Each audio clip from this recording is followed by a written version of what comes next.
Hello everybody.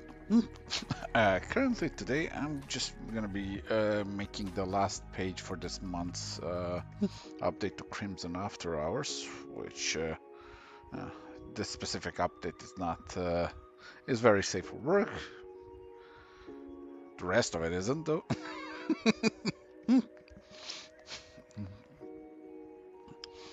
So I figure may as well help myself get focused by streaming. Because at least when I'm streaming, I don't get easily distracted and start browsing through 50 different social media sites going like, ooh, what is this?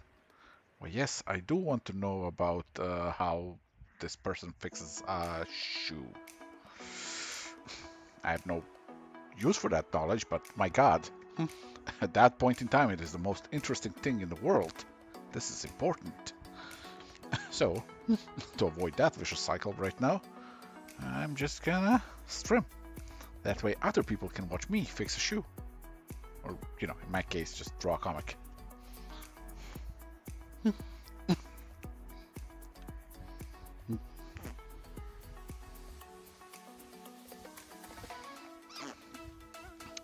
And then, once I have enough time and experience with Clip Studio, I'm gonna be doing those things probably in that program as well.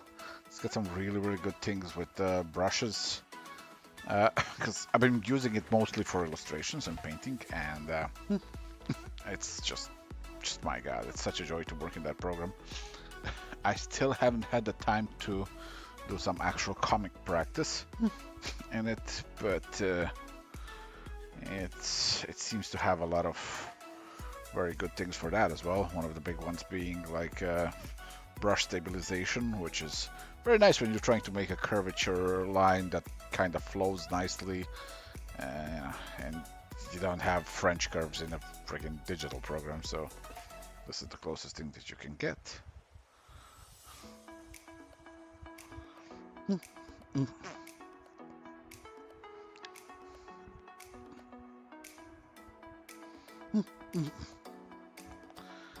has been a very busy month. I've done a bunch of I've started a bunch of illustrations. I've written about 30 plus pages of my novel. I've been working on Death Vigil too. I made a really nice update for Fine Print 3.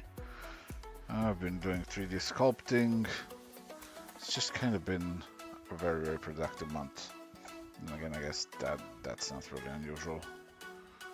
I do tend to make a lot of stuff consistently, so yeah, it helps. It helps when you build that habit. And last night I actually took some time and played some Destiny with my friends, which was also fucking awesome.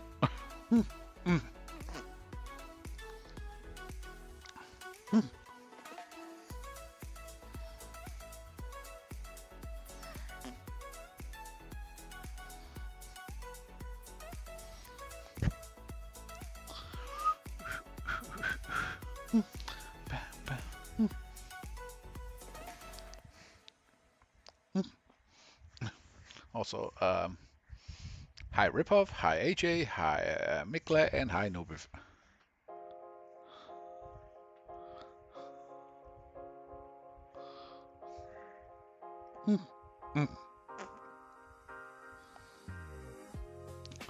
And also, 2 nights ago, I finally had the chance to and the time to actually go and watch what's it called? Inside Out 2, which I can't believe I'm saying this, but they have actually surpassed the first movie by a lot, which is just kind of insane. I really didn't think it was gonna be that good, and they just made every right choice in the story.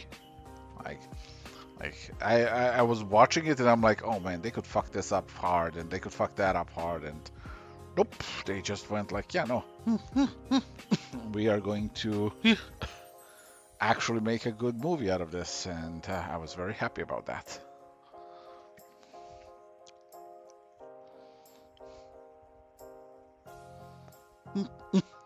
Highly recommend it.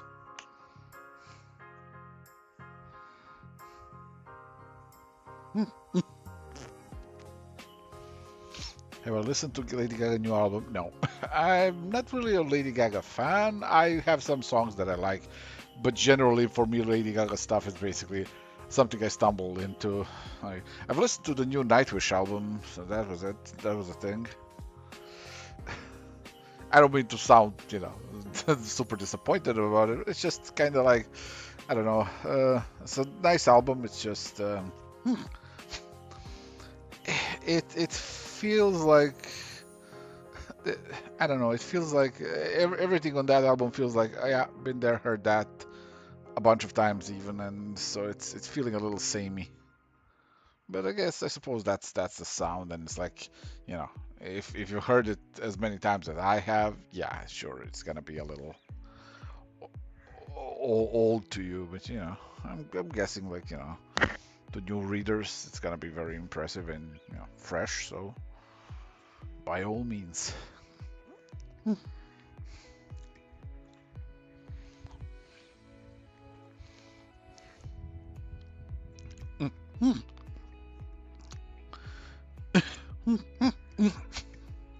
Yeah, and I love that the movie properly acknowledges, that shit's not simple. It's like you can't reduce a person to some basic stuff.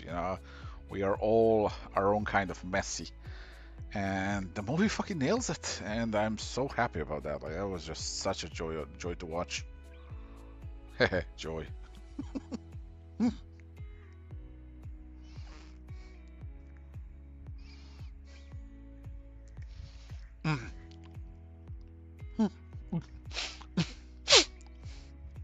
Yeah, I know she's singing for the new Joker movie.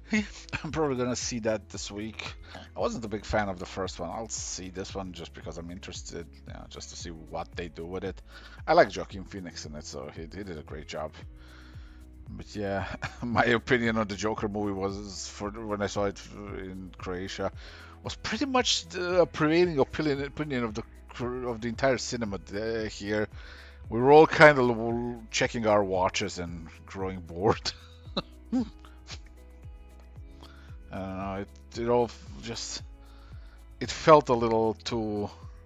After a while, it felt a little too up its own. Hey, MDSM. I'm doing great. Enjoying myself, making some comics. Her album is a jukebox album. That makes sense if it's like one of those things where you're supposed to have like different moods for the movie, so it's not gonna be a very thematically coherent thing, and it's gonna be more of a series of mood songs depending on the mood of the scene. I get that. Makes sense.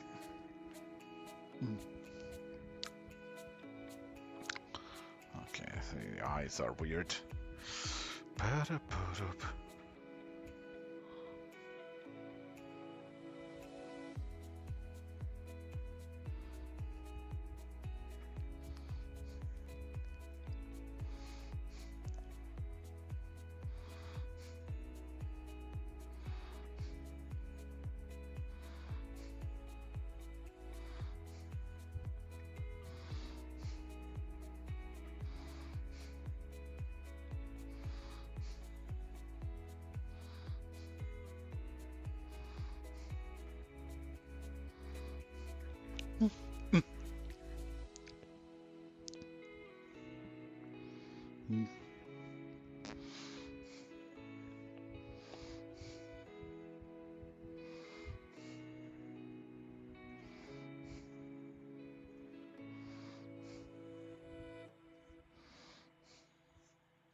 So weird. Recently, I've kind of really lost my will to play video games. Like, it's got to the point where it's like, I don't know. It's one of those things where it's like, I often get these modes where I'm like super inspired, and it's like past that point, it's just, hey, I should take a break from drawing. What am I gonna do instead of that? I'm gonna sculpt, or I'm gonna write. So it's like, I get into those modes, but recently they've been getting more and more intense. Like every single time where I'm like, I have to kind of convince myself that I should play a video game.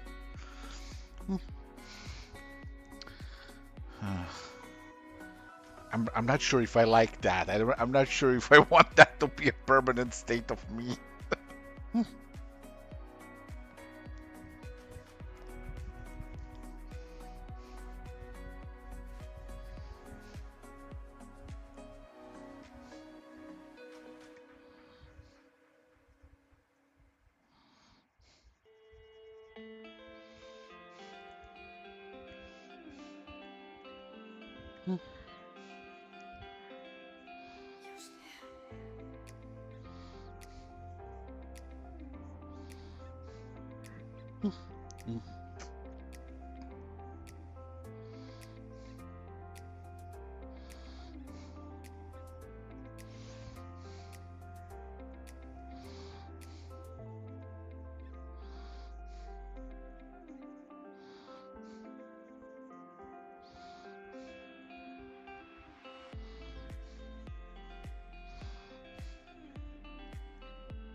Oh, great. Just occurs to me that now I have to actually find where I stuffed the freaking tattoo file for Anne. Ay, ay, ay. It's gonna be somewhere on... Oh dear. This one... Alright, let's see. And search. Do the thing.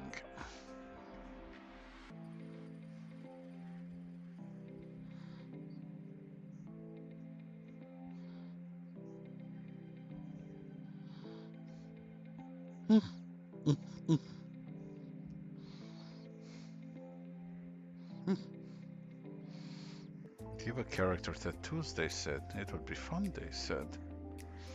Alright. Oh, wow. I found it already. I'll take that. Yoink. Good.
Man, bots are out in force today, huh?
Mm.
Oh yeah, tattoos, like, you gotta embrace the fact that you're working digitally. Just draw a tattoo on a file, on a separate file, and have it ready to just kind of paste and warp them to the characters. Because otherwise, like, yeah, sure, look, you can draw the tattoos every time, but here's the thing: you're making comics. You gotta do that over and over and over again, especially if it's on the main character, and like, that's just a whole lot of work that really doesn't contribute to all that much, and really is at the same time necessary, so you have to do it. And comics are kind of a panels per hour type of a deal. You gotta be fast about it.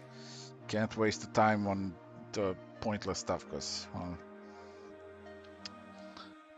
as I always, as I like to put it, like, your job is that of a storyteller, not necessarily an artist. You can be an artist for sure, no problem. You can have your every bit of your skill and really ego shine on that page, but at the cost usually of a reasonable schedule.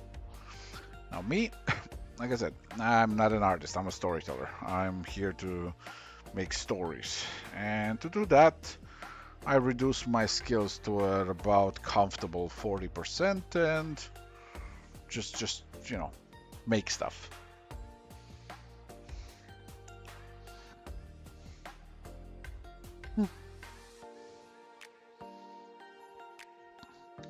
Because there was a time back in my earlier career where I looked at the works of Alex Ross, for instance, and just went like, "Ooh, this is what I want." But after a while, when I realized, yeah, okay, I can do that, but then I realized, like, that's not really what I'm after. I want to make stories. I want to have a comic out there, on a monthly basis. I want to, entertain people with these characters. And, well, to do that, you have to adjust your expectations. And so I did. I simplified things, but at the same time worked on making them more visually appealing. So, lost some stuff, gained other, and here we are.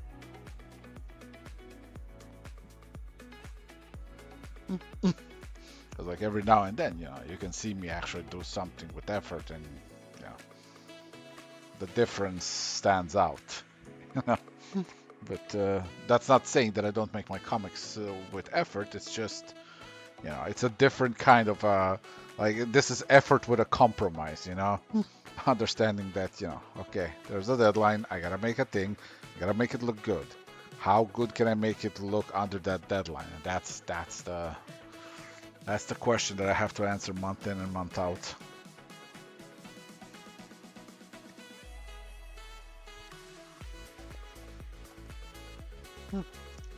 Yeah, like inevitably as an artist, you kind of have to make that decision. Are you going to be an artist or are you going to be a storyteller? Yeah, and I know I just said as an artist, but like to most people that makes the most sense to hear, but at the end of the day, like you have to make that conscious choice of, are you in this for people to see something that you've done pretty and perfect and everything, or are you here to tell a story? There's a slightly different kind of motivation behind each of them. Both are fine motivations to have, but there is a choice that needs to be made. Hey, Henke.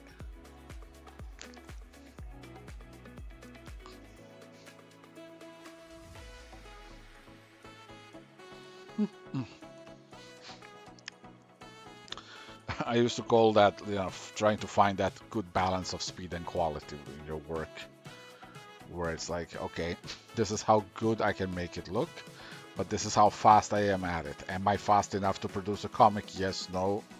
You gotta be able to answer that. And then you gotta understand your own speed. So, try and make a comic page. See how long it takes you to make something that you would say is finished. Age-old rule applies. Finished, not, perfect. Because if you strive for perfection, well, maybe switch to illustration. It's a more generous job when it comes to time investments. Sometimes. Although these days, I'll just pay some loser to type in shit into an AI fucking machine and Frankenstein a thing together from stolen artworks. So, good luck.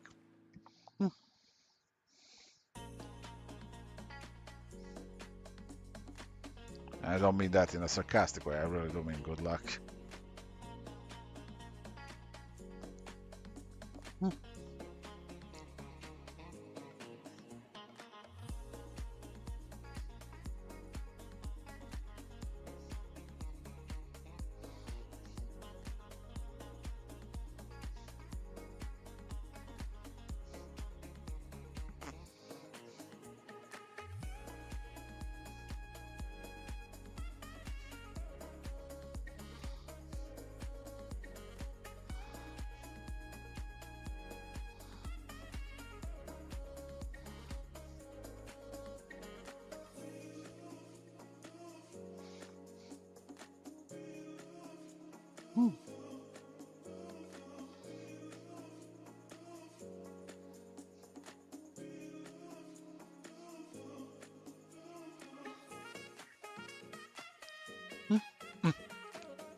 Yeah, because they couldn't photograph a kid playing with a toy. Fucking dumb.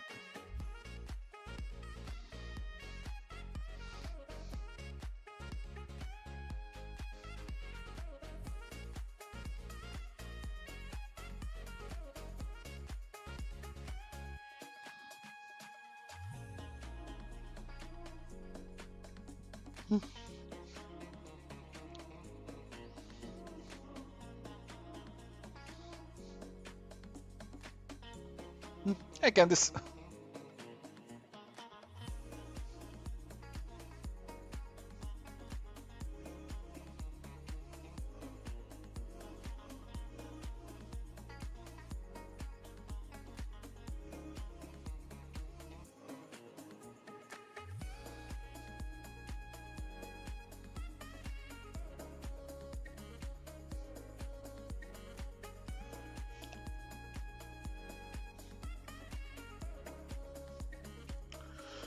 Of course they did. They're a big company. They can't afford, you know, actual quality stuff. Come on now, don't be silly.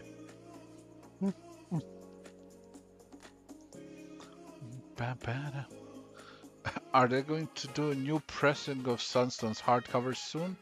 Uh, which ones? Because like we've I didn't know if I don't know if there were sold out. I know that third hardcover is coming out within a month. Actually, today is the last day for pre-orders for that one.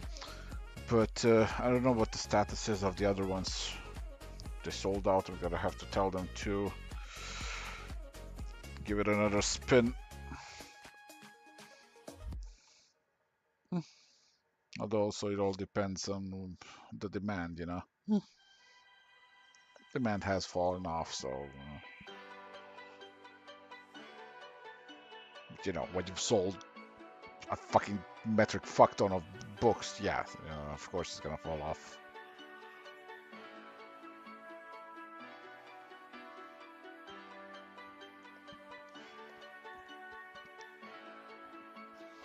Jesus Christ, to think that Sunstone has been translated to 75 languages, like that's actually fucking insane.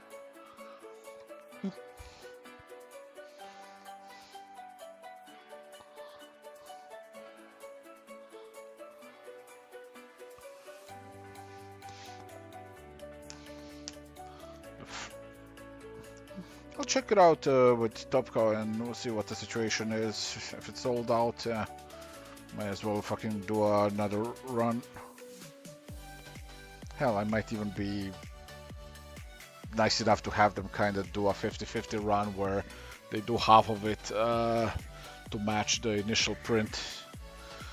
Because, you know, later on people came in and were like, oh man, I like the graphics, the simplicity of the first cover. So I'm like, oh, damn it, you're a little late, we sold out. So, yeah, we'll see.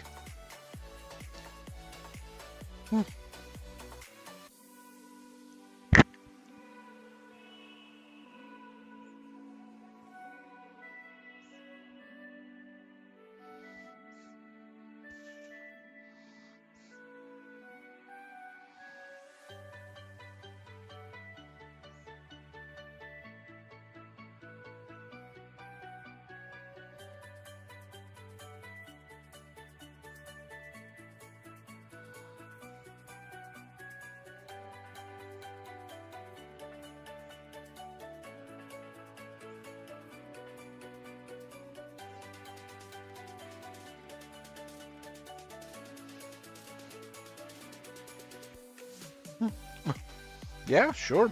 But I'm not Marvel. I'm a dumbass who makes comics about people doing BDSM or people fucking gods of desire or people fighting Lovecraftian monsters. Like, I'm not, you know. I'm a person who publishes a graphic novel and there's not a single word about it on the market anywhere. So it's like, It's kind of silly how successful I am without anybody knowing is what I'm saying. It's genuinely sometimes baffling, so I'm okay with it, mind you. I prefer to be successful in silence, you know, just shh. Tell nobody. This no name with an unpronounceable name. The fuck does he know?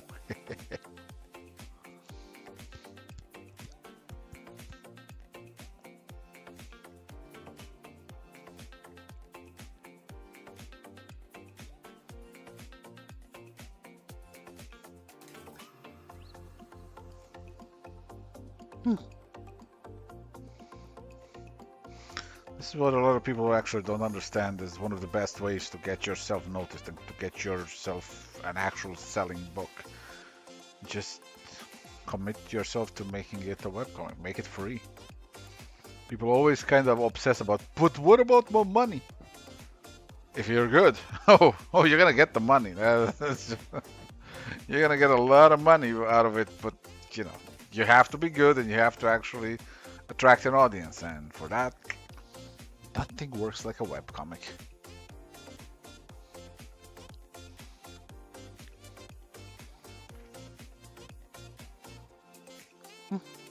And that's basically what I did. You know, Sunstone has been and is still a webcomic first. Like it used to be on DeviantArt, but then DeviantArt fucking decided it would be a really good idea to implement their own fucking AI generator, and I was like, you know what? That's there goes the camel.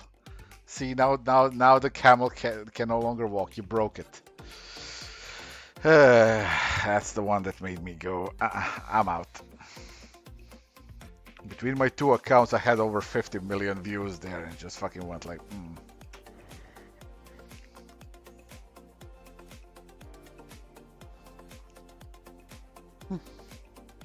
But I'm still actively free online. It's just now being kept on Pixel until I work something out. I'm probably gonna make like a website or something eventually when I find somebody who's reliable enough to actually make it.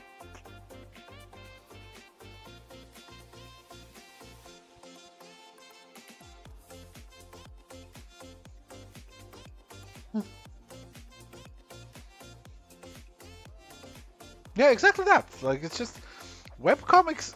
Like it's always funny to me when people celebrate the successes of some fucking real I'm using heavy quotation mark comics. They're like, oh my god, this sold so many copies, and I'm like, yeah, you're a drop in a bucket. You get a successful webcomic running, and oh boy, there's like. Listen, I sell a lot, okay? But I can't fucking hold a candle to webcomics that are like safe for work. Because, you know, like, whatever we do, we can discuss quality till we're blue in the face, but Sunstone is a mature audience comic, so that means, you know, there's a limitation to its reach. There are comics that are very successful, but don't have that slowing them down. And there, you know, then you suddenly have yourself a really fucking massive sales numbers. Thank you, Christina.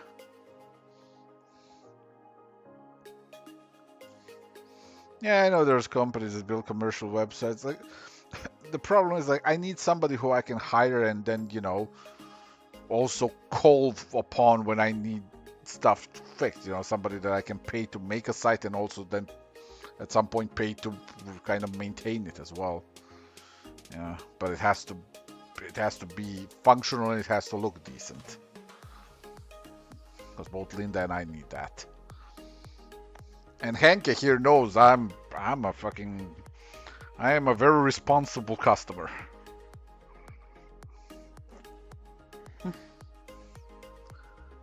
I pay my debts better than a fucking Lannister.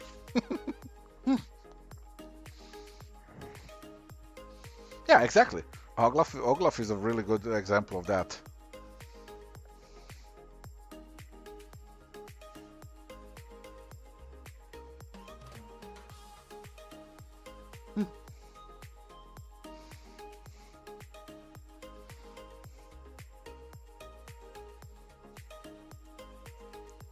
I know there exists. It's just, you know, until you find one, they all seem like, you know, the Bigfoot. Yes. And you're gonna take more and like it.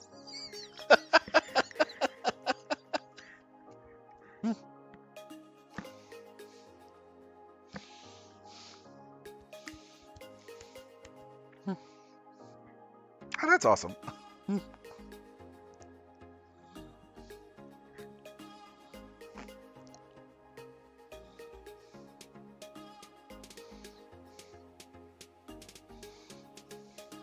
Also, to anybody confused, I'm multi-streaming on Twitch and YouTube, so I'm actually reading both chats at the same time.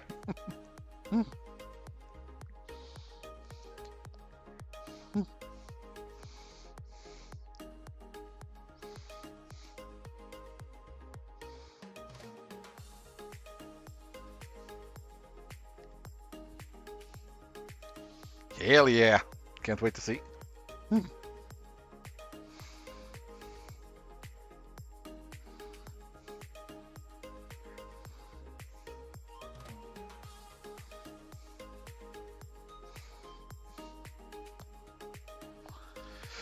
Yeah.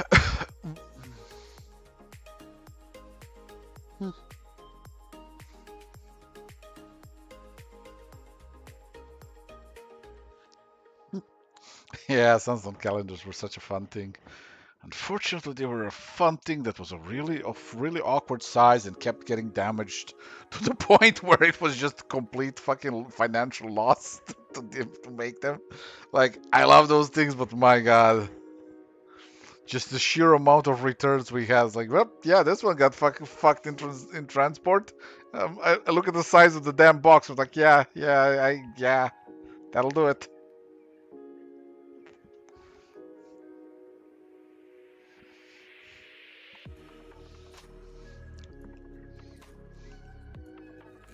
Yeah, I'm not talking to myself.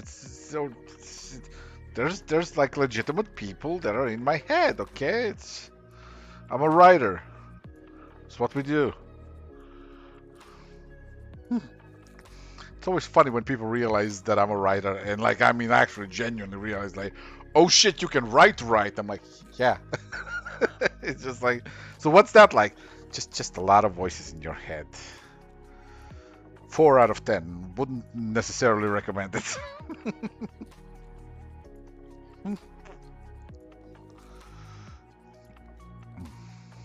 It's been getting worse again, so I have to sleep with a radio turned on. Otherwise, they won't shut the fuck up.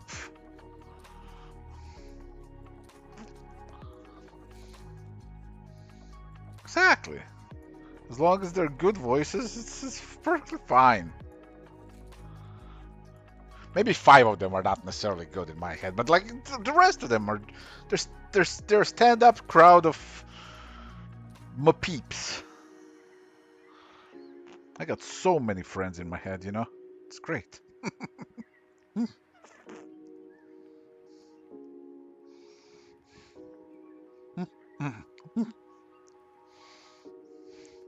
people ask me, like, how are your dialogues so human sounding? I'm like, they keep arguing in my head.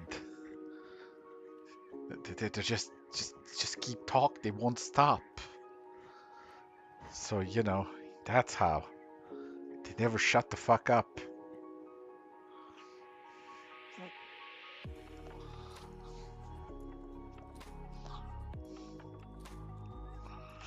I've lost a few arguments to the voices in my head, which made me do massive rewrites to my stories because voices decided that they outgrew my plans. Hashtag writer life.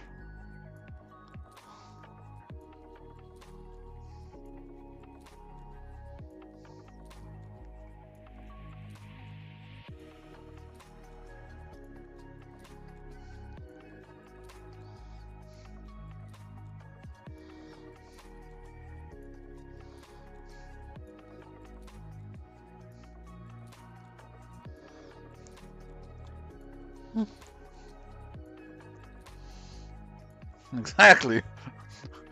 Me and my crowd walking into the comic convention. It's like, you're walking in alone. Shut up.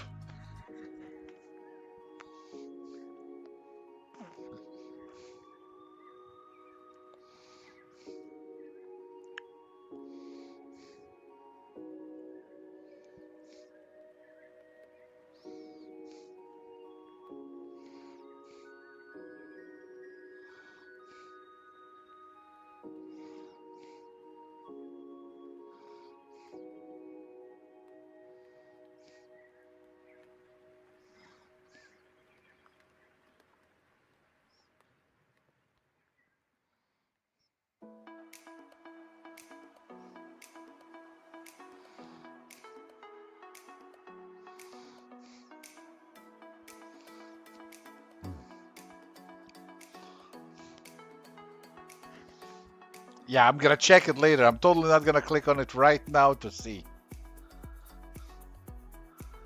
Oh, that is crisp.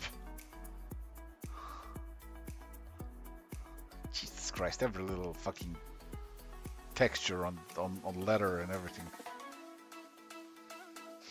3D printers are sorcery.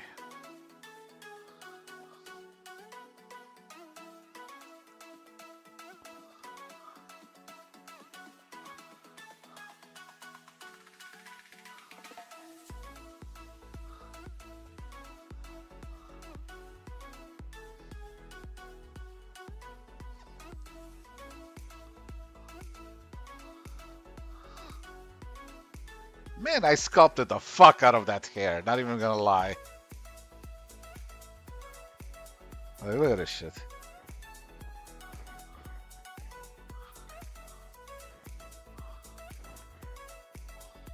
Look at this. Fucking insane. Like, I had a thought that this was gonna be worth the effort, but it's nice to be proven right.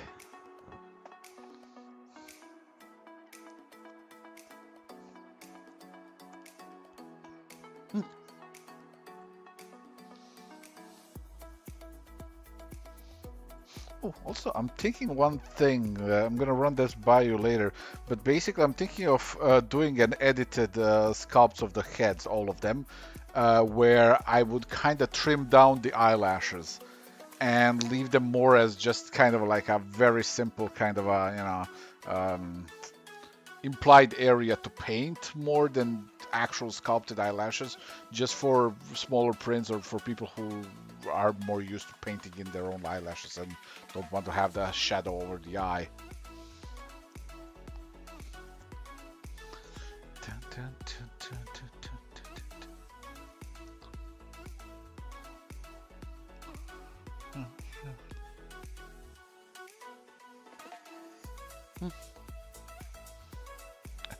I just got.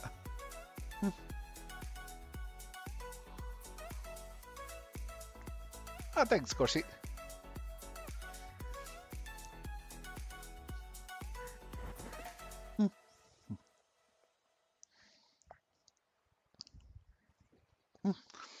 But also, when I edit those heads, I'm gonna need you to do a test print for them as well and send them my way because I want to know, I want to basically test which ones paint better in the end. Because if I'm gonna be selling these, I want to test them on my own just so that I make sure that I can stand behind the thing I'm selling to people.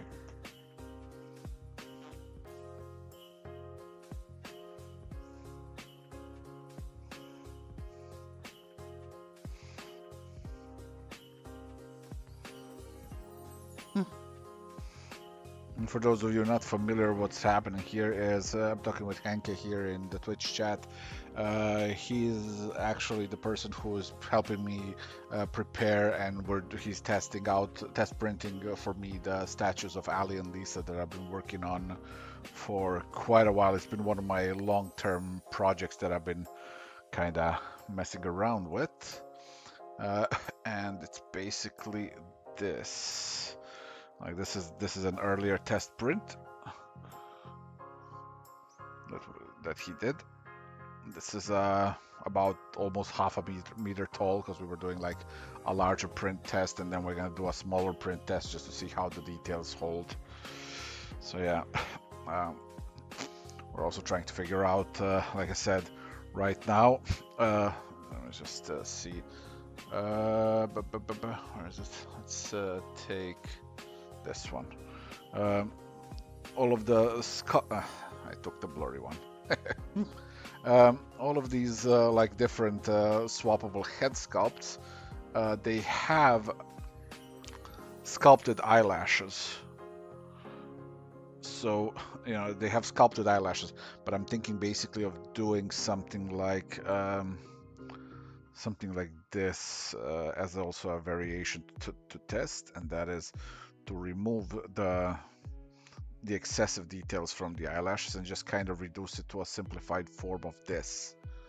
so that people can paint it. You know, it's still gonna give the illusion, but maybe reduce some of the cast shadow over the eyes once, you know, light is, you know, usually people who have these things in like a lit up, what's it called? I don't know, freaking on a shelf lit up. You know, usually light comes from above, so it depends on how. I want to test on how much that affects the aesthetics of it all. So you know, basically this is the first piece, but it's also kind of a learning piece to see what works and what doesn't. Yeah, 57. 57 centimeters. Yeah, that's gonna be nice. Why not just sell the STLs to print? That's exactly what we're doing. But I'm not gonna sell an STL that doesn't work properly in every like.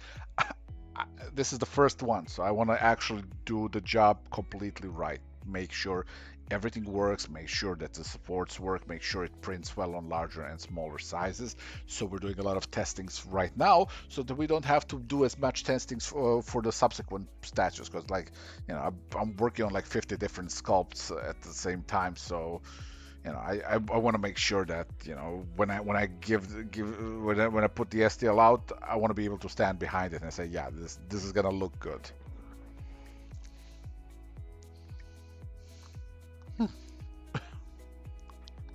Yeah, I'm gonna do both versions with the simplified lashes and regular and the lashes that I have now, and basically we're gonna, you know, I'm gonna paint them both. Henke here is going to prep it, pre-support everything, so you know, and then people can just kind of pick and choose, because it's gonna be like, you know, you're gonna have like what, two different heads for Ali, one with hair running down, and the other one with hair going up, and then you can have either a ponytail or like, gee, where is it? or like there's a ponytail, and then there's a just copy image, edit, paste. See, this is just put it up on the layer. So we have like a ponytail that she can have, or copy image, and then, you know, you could have a paste. You know, you could have like a hair in a bun, you know, and she can have the hair down, you know. I mean, you've seen the hair down.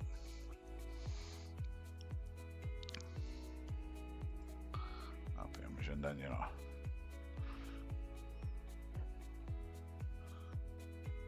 paste, and of course, you know, that's how they look when completed. But then, you know, I'm also going to do a test paint job and everything, just to see how, like, I'm gonna do my very best painting that. And oh, did I just ruin it? Did I just fuck myself over? I think I just fucked myself over completely, because I didn't save a single time. Yay! Peak Stepan moment. Let's see, after hours. Yeah, yeah, good job, Stepan. Good job.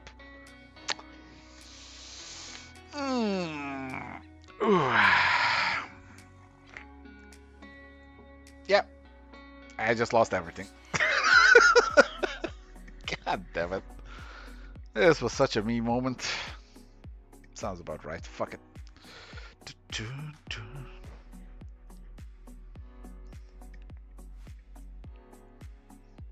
No, nothing. This is an old fossil with no temps. I literally fucked myself over. Just lost everything. 50 minutes of work. Tragic. Anyways. Here I go again on my own. Maybe this time save before you fuck around. What are you gonna do? I don't have autosave on. Not in this Photoshop. Yeah, it's fine. It's not that big of a loss. It's 50 minutes of work. Like, it's annoying, but I've had way worse. There was once I fucking lost a whole episode of Sunstone to a power failure. And when I say episode, I mean fucking 15 pages of it. That one hurt. This is just, eh. Okay, let's see. This one is the... Yeah, there we go. Here we go again. We will rebuild.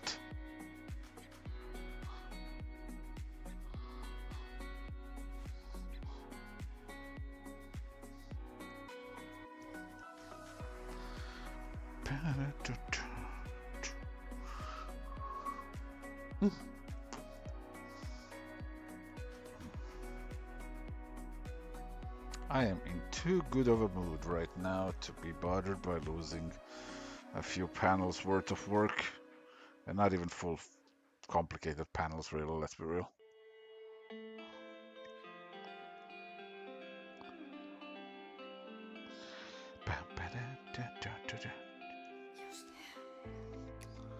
Here's the lesson, fucking save every 5 minutes. If I learned that lesson from my own mistakes, that would have been a lesson learned a long time ago.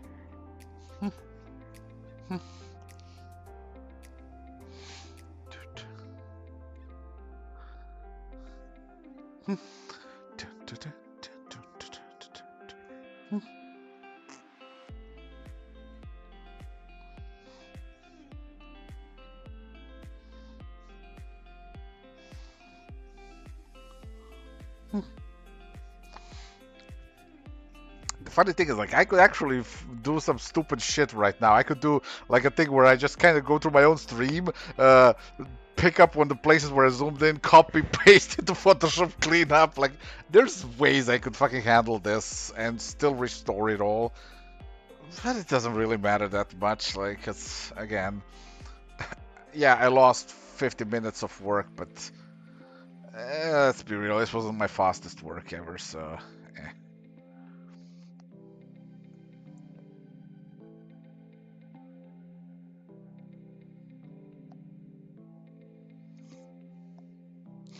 But hey, at least for the next maybe an hour, I will remember to save every now and then.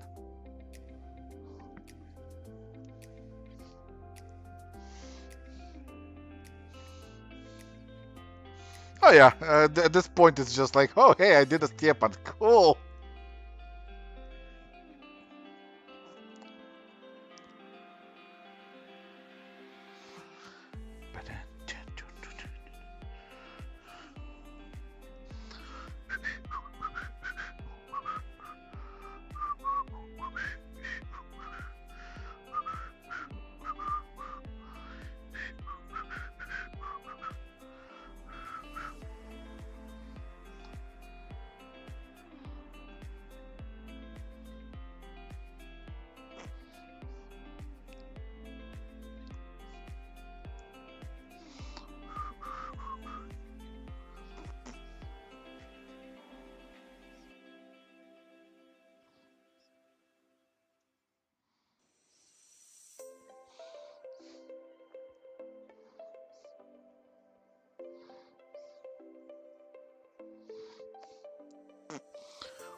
That was the last time you saved his file. Yeah, I'm weird. My method of work is literally ass backwards, but it works, and yeah, it's not something I would really recommend to people, but it makes for a good practice. So if you wanna experiment on how to speed up your decision making when working, do that. Do that, and do the no sketch stuff sometimes. Get your brain to flex a little. Get it to think fast. It does wonders for your ability to kind of speed through some comic pages. Because again, speed is everything. You need that greasy, fast speed. Ignore me. I just rewatched the entirety of fucking Rocky. Everything. Rocky, Creed, everything. So my brain is now hooked on that Mickey.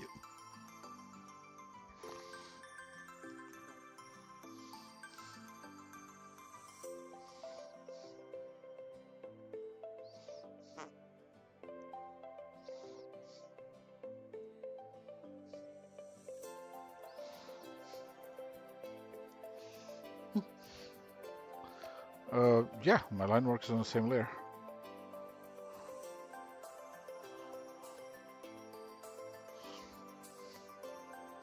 Again, helps me work fast. Helps me commit to a decision. Stops me from fiddling around too much.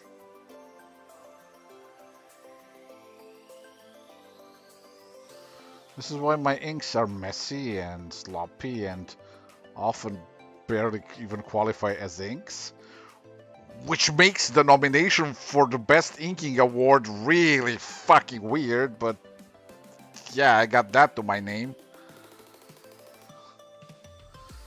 Literally, when they fucking asked DC, it's like, does this qualify as inking? And I'm like, I mean, yeah, I inked it, but digitally. But you know, I wouldn't bother fucking nominating my work for that, and they still did.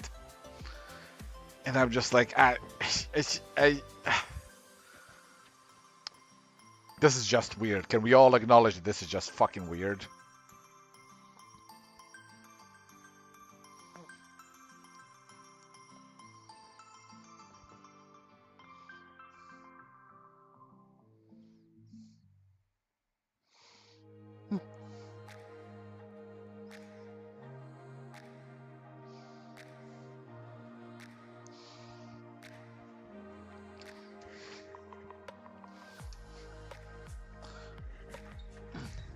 Have you got many chickens, Dan? Listen, I was born in the village. I had a pet chicken until one day my grandma decided I didn't.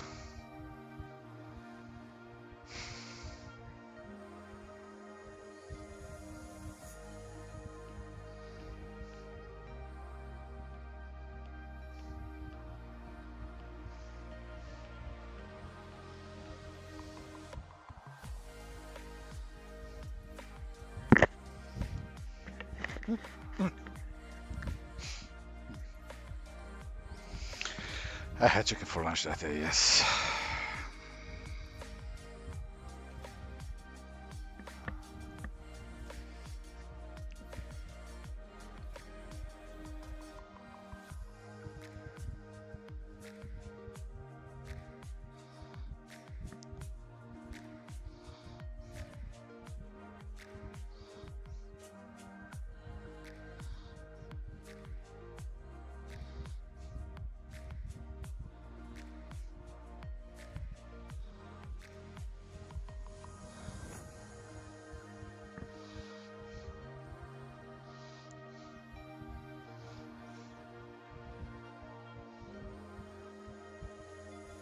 Here, I did the thing, I saved.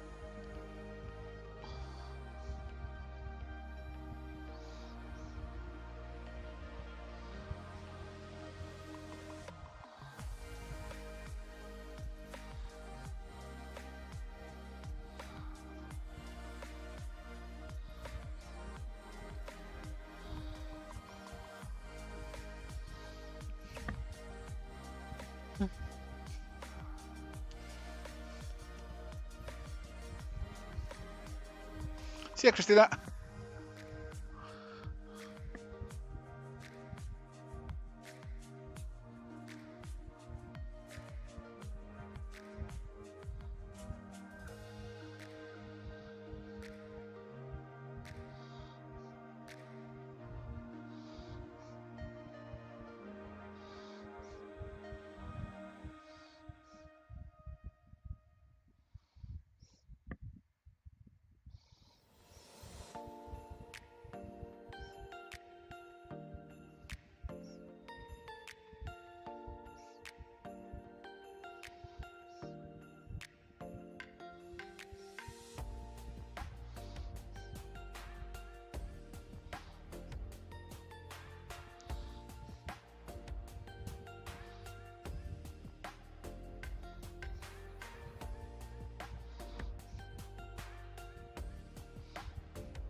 That's one of those still good things about Photoshop. It's been around since the earliest versions. One of the layer styles is stroke. Another one that I very much love is bevel emboss. You can do crazy shit with that.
Do I primarily use CS3 for my stuff? Currently, yes, although I am planning on moving to a different program.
Clip Studio is among the candidates, yeah. I'm not sure if that's gonna be my end game or something like, I forgot the name of the other program that I plan on trying, but I'm going to go on a bit of a journey these next few months.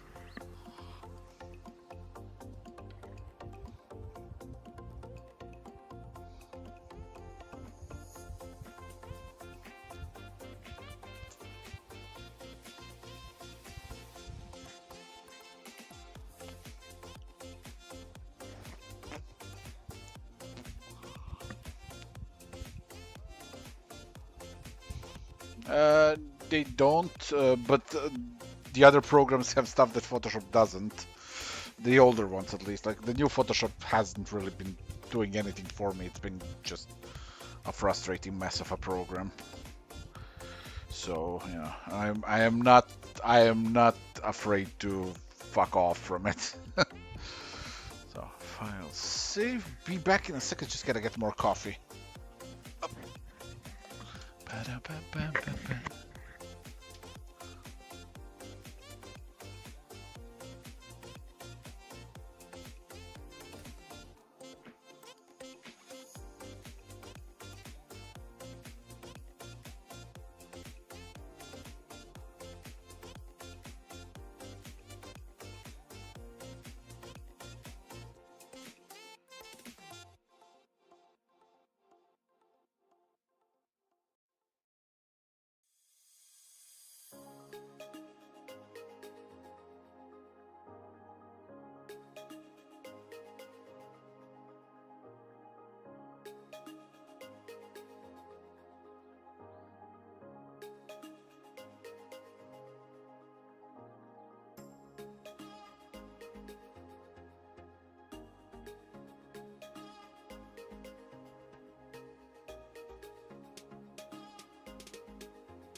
Caffeine obtained.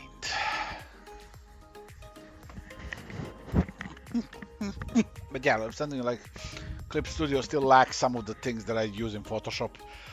But what it misses in those things, it brings back in stuff like better brush settings and just cooler stuff that you can pull off with those brushes.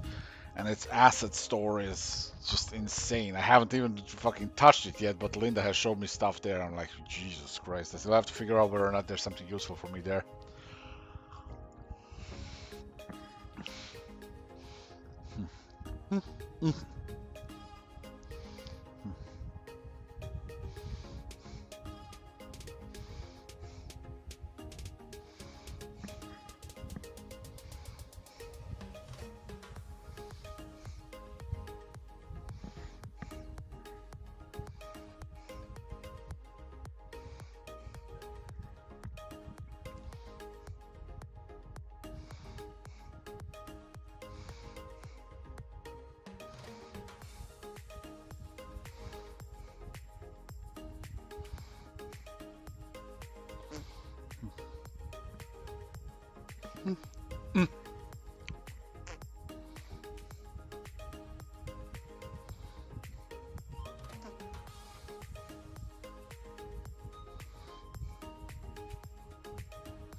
Hmm.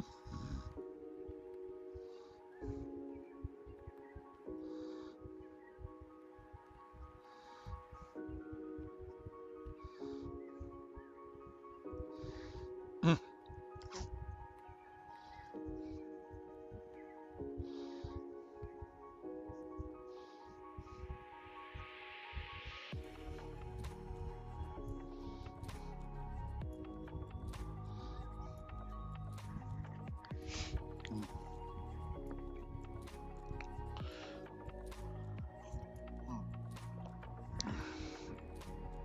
I tend to try another thing that's a very close facsimile to Photoshop. I forgot its name right now. It's shit. I can't remember it for the life of me.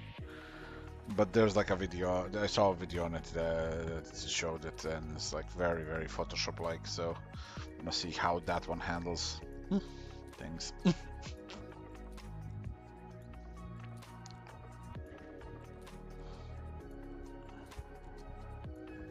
Also, I'm still hoping that waiting for the day to then when Procreate makes it to PC, because that seems like a program I could have a lot of fun with, at least for illustration purposes.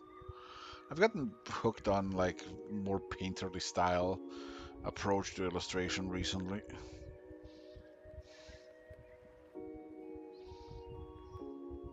And for that, Clip Studio's gouache brush has been just amazing. No, not Corel, not Crichton, and not Artrage.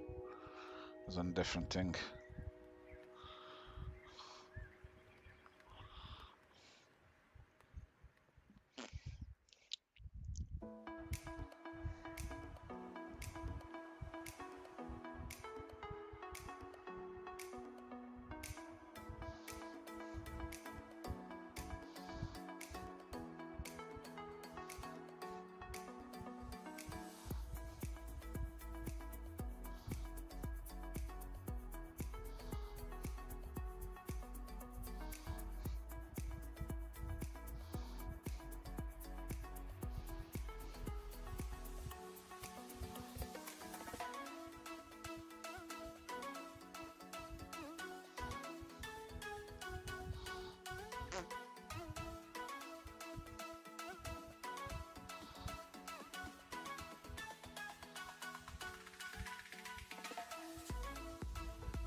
Nope, not MS Paint either. Right,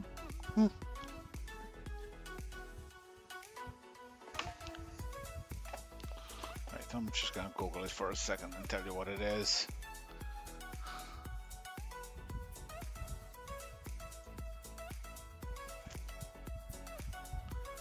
Affinity.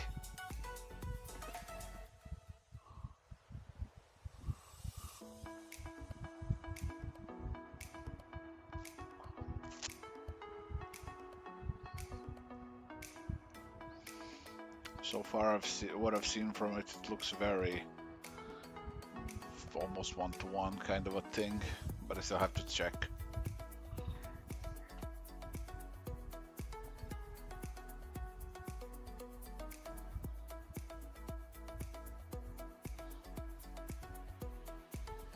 At least I think it was Affinity. I still have to fucking check the actual video. But Affinity sounds... It rings a bell.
No, Affinity isn't Adobe.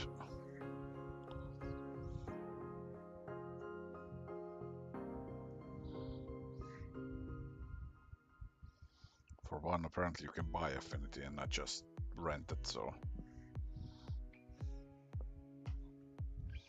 Yep. And I'm real fucking tired of just renting shit.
Yeah, them's were the times. I still have my original Photoshops. Plural. Can't do it with the new one though. I still have my CS2. Still my pride and joy. One of the first things I bought as a professional, going like, oh my god, I have an actual program that's my own.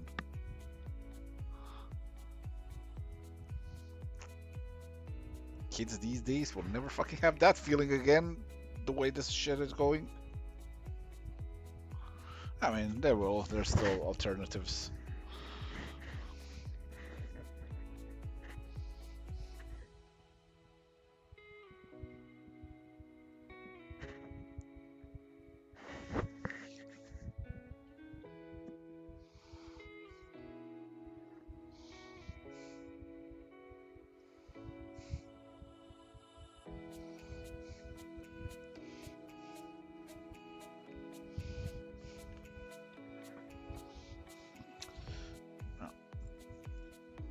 I have CS6 and I have a CS5. I have CS2, CS3, CS5, and CS6. For some reason, I kind of latched on to CS3 over time, just because like it's the least demanding, most stable one, and it was the last one. Like the later ones had some issues for the longest time with my blending brush that I made, and CS3 didn't. So that was the deciding factor.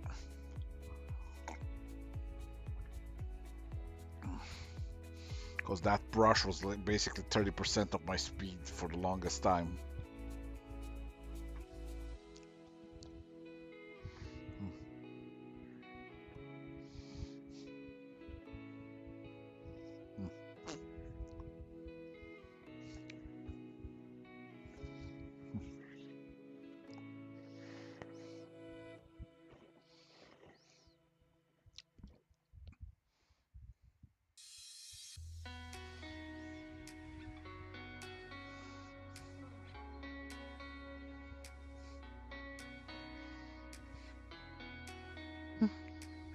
I made it my business to basically, whenever I had the chance, I would buy myself the software to own back in the day, because I don't know, it was like I was always big on investing in my own work, like if I don't, who the fuck else will, why should anybody else? So I always try to get myself the actual programs and the actual hardware that I needed. Not always successfully, but yeah.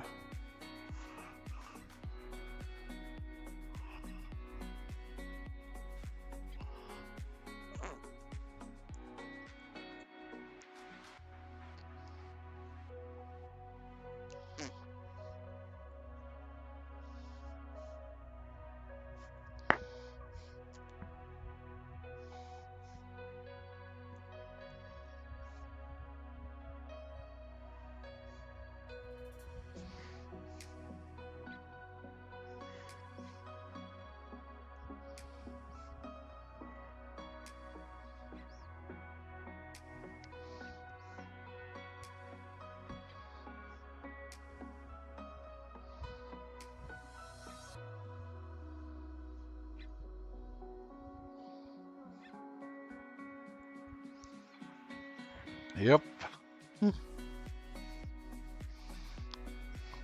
The boxes really, yeah, they were just such a fun thing to have on a shelf. Except my CS2 box at this point is just all kind of wobbly and wonky and shit. It is an old fella. Yeah, so computer is fine with CS3. Wacom tablets aren't. For some reason, their driver doesn't work with CS3 anymore. I smell a conspiracy. But that's why I've swapped to Huon. Huon tablets work just fine and are cheaper and are lighter, more comfortable to hold, have a better solved power connector. So yeah, I'm a Huon guy now.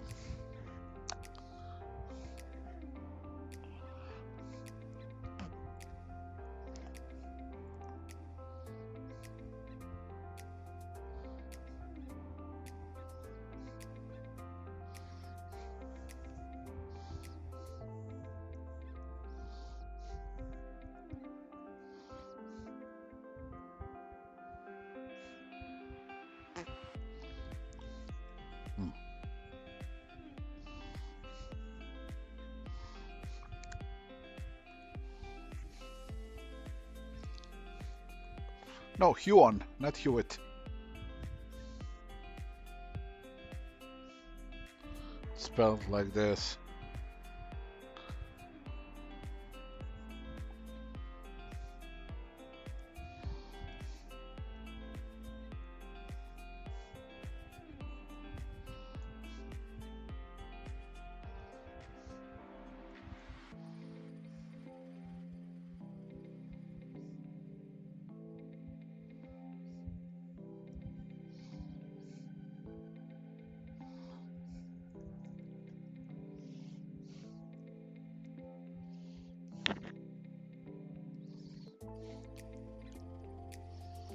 Yeah, Huon tablet works really nice with it, yeah. It works nice with Photoshop, it works nice with ZBrush, it works nice with Clip Studio. Wacom has been kind of dropping the ball season after season. One product after another has been just kind of stripping down, getting less products for more money, no more stands, no more nothing. It's just been a shit show, really. So at some point, I just really couldn't justify giving my money to them, and I swapped to a different brand. We've also tried XP Pen, but for some reason we can't get XP Pen to actually work at all, which is weird. Like, it works on our laptop, but not on our PCs. It's basically powering itself through the frickin' USB port, which, you know, you kind of have to be ready for that from the get-go, so that wasn't a thing that we're ready for. Thanks, Regina.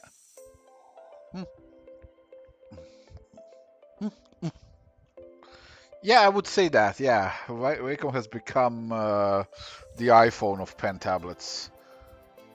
Just a brand name with really a subpar product attached.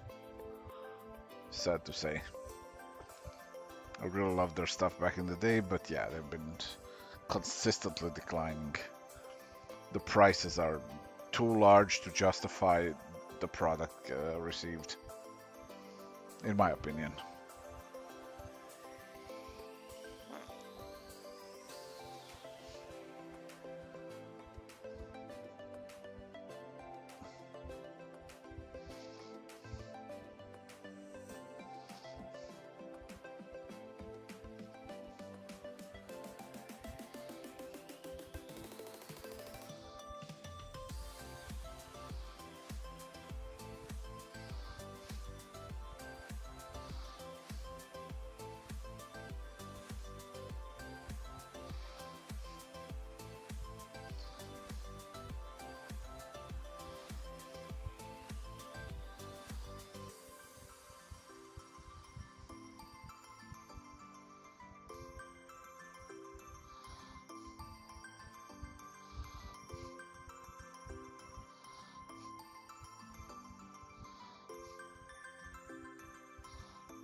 I can see.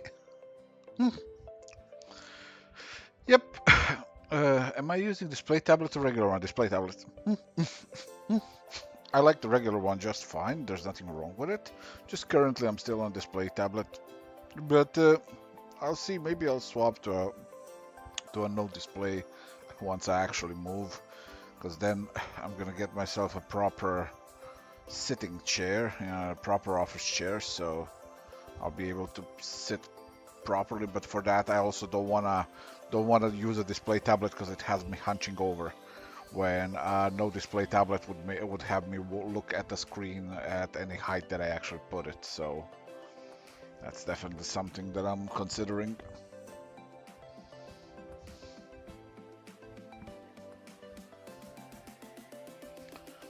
Plus the benefit of a non-display tablet is you tend to be a bit more distant from your work, so you have a clearer view of it.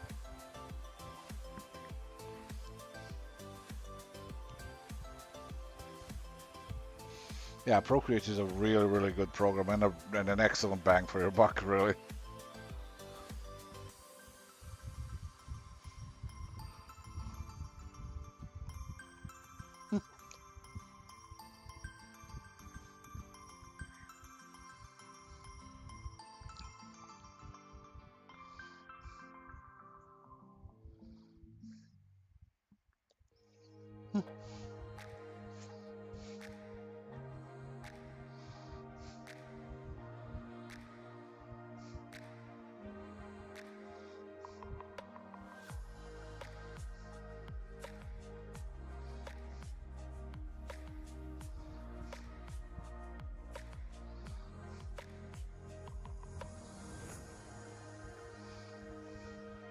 Silly Quincy, she can't be Mrs. Slenderman. She's a lesbian. She could be Mrs. Slenderwoman.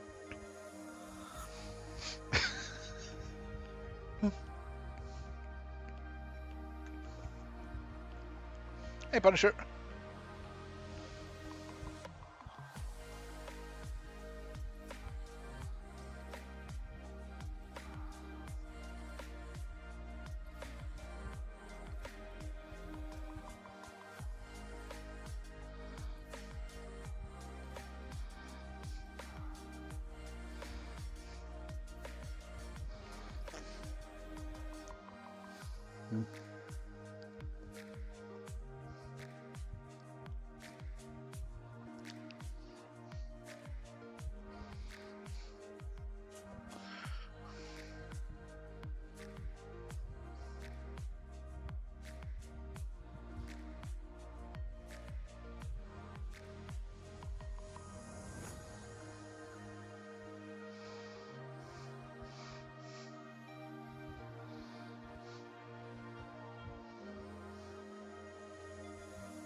So why the YouTube only stream? It's not a YouTube only stream.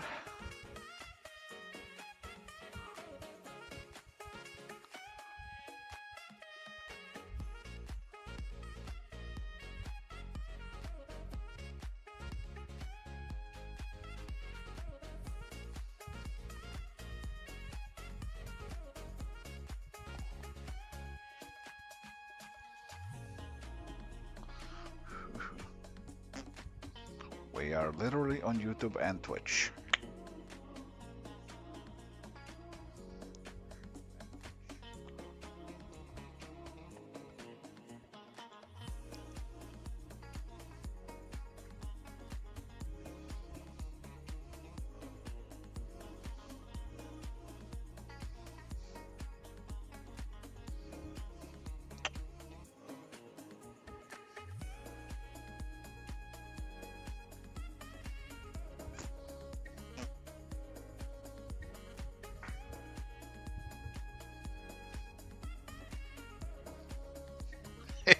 Sure would be.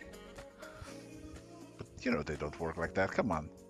They're small in the company. What do you expect from them? They're gonna get bought out by Picarto one day, you know, it's just it's the fate of the little guy.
Oh, I also finally watched the latest Ghostbusters movie. I didn't like that one as much as I did the one before.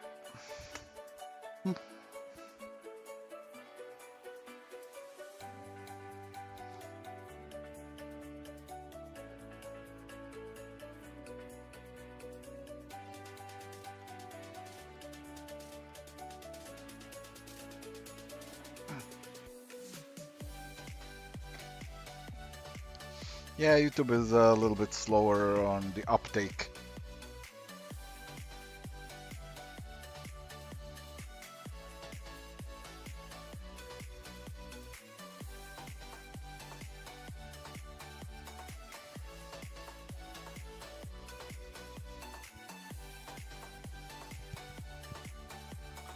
I watched it on what's it called, on HBO Max.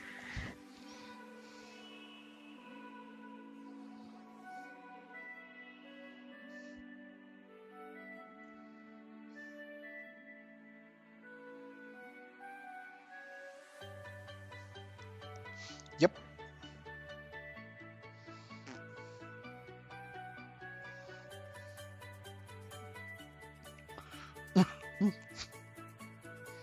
You just kind of use those platforms to catch up on like a very few things that I actually am interested in. Like I watch what's it called? I watch Rings of Power on Amazon. I watch. I'm about to start watching Penguin on Max. I'm gonna. And I'm waiting for something on Netflix, but I can't remember what right now because brain potato.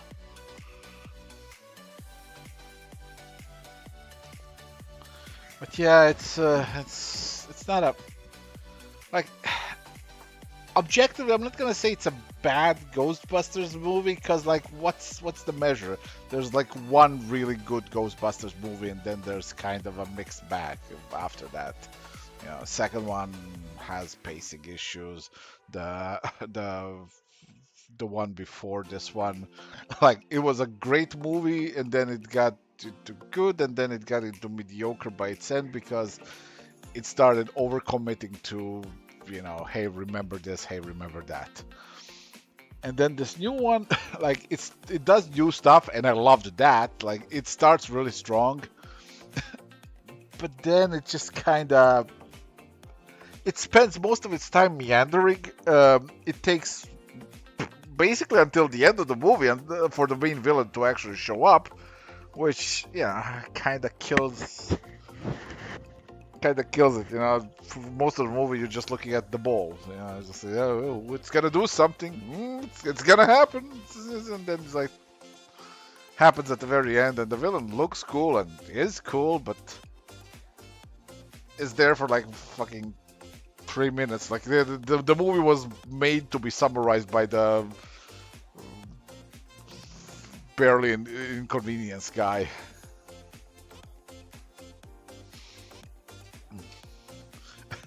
My name sounds very Eastern Slavic. Yeah, it is. It most certainly is. I'm Croatian. Yeah, I loved season 1. I caught up to season 2 a few weeks ago. Then I was like, okay, I can't fucking stand the week to week. I'm just gonna wait until the rest of it piles on because this is too much for me. Like I need this. Like fucking hell, this season is good. Gotta check what the status is right now. I think it should be like probably nearly done, if not done already.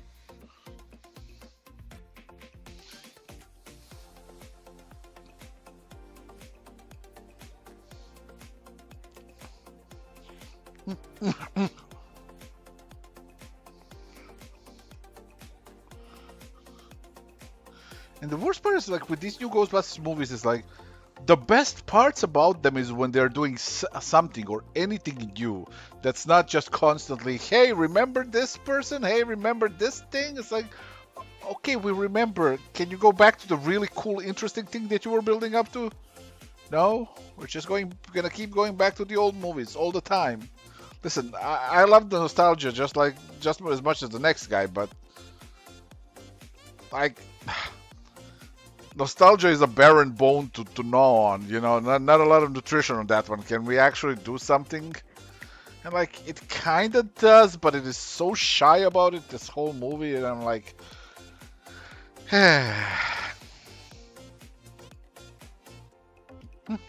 see you, Jessica. Have a good one.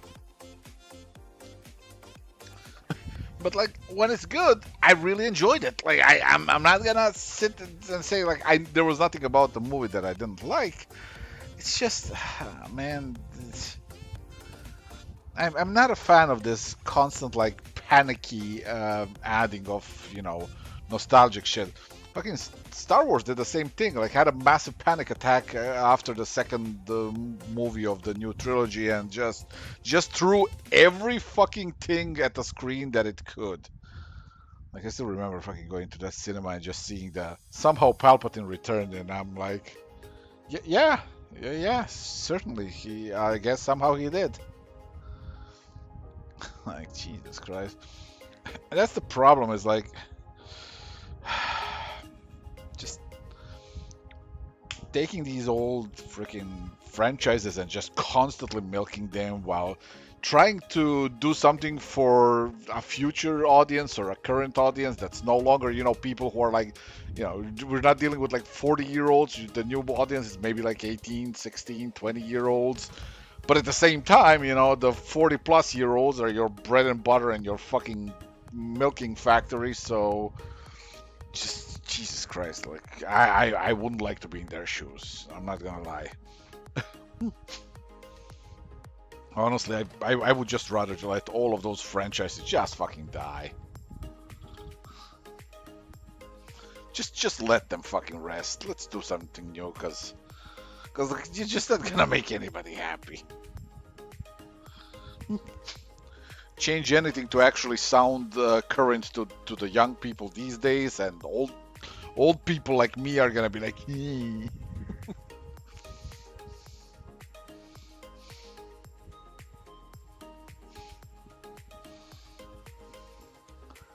freaking generational swaps every time. You want Mass Effect movie in a TV franchise? Like in theory, so do I, but in practice, it's kind of one of those things where it's like, okay, we're doing Shepard, okay, but which Shepard? We're picking our own specific path, and that means like 80% of us are gonna just keep bitching about my Shepard wouldn't do it like that. Like that would happen. Yeah, but the money, and that's it, isn't it? It's like there's no actual creative fucking urge to make any of these things, which means that like just generally like most you can expect tends to be kind of okay. Like sure, sometimes stars will align and you're gonna get something really good, which is just it's beautiful when it happens, but the problem is, when you're trying to resurrect these really old franchises that have issues, let's be real, and you're trying to address those issues, you got half of the audience who doesn't really connect with the characters anyway, so they're like, okay, cool, that's a thing. And you have those that do and are like, why are you changing everything? And it's like, and basically any kind of online buzz that you can create is nothing but hate these days, so like I said, wouldn't like to be in their shoes. It's just that is a line of work I could never fucking do. But the thing is, when I was a kid, I was a teenager, which technically is a kid, I was obsessed with working in like special effects industry. Like, oh my god, that was the dream. I still have next to myself like a photo of a full-size Predator that I made back in the day. Like I was obsessed with that shit. Nowadays, I look at it, I'm like, oh boy, never ever.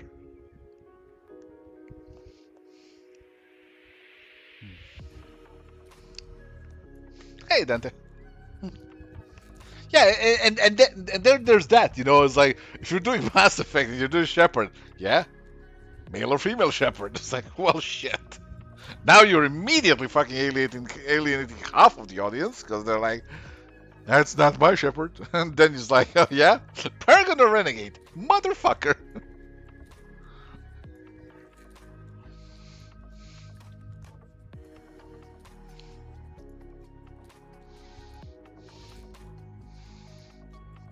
The only winning move is not to play the game.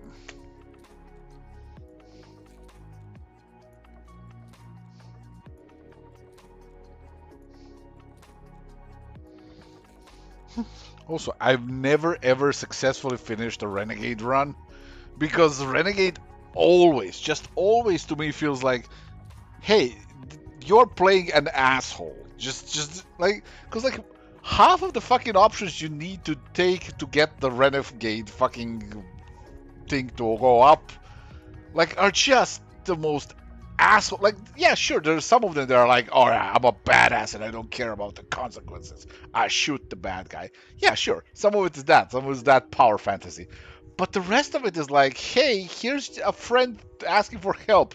You're going to respond in the fucking meanest way possible. Just like, yeah, sure, you'll help in the end, but like every fucking step of the way, you're gonna be the jackass. And I'm like, I can't play that character. I'm trying, but I can't. Who did I sacrifice for Vermeer? Vermeer is basically choose between two fucking cardboard boxes. Let's be real, okay? Like, I'm gonna be real. Those were literally the two most boring characters that you could pick between, and it's like one playthrough I sacrificed one, other playthrough one I fucking dumped Kate, and the other one I dumped what's her name?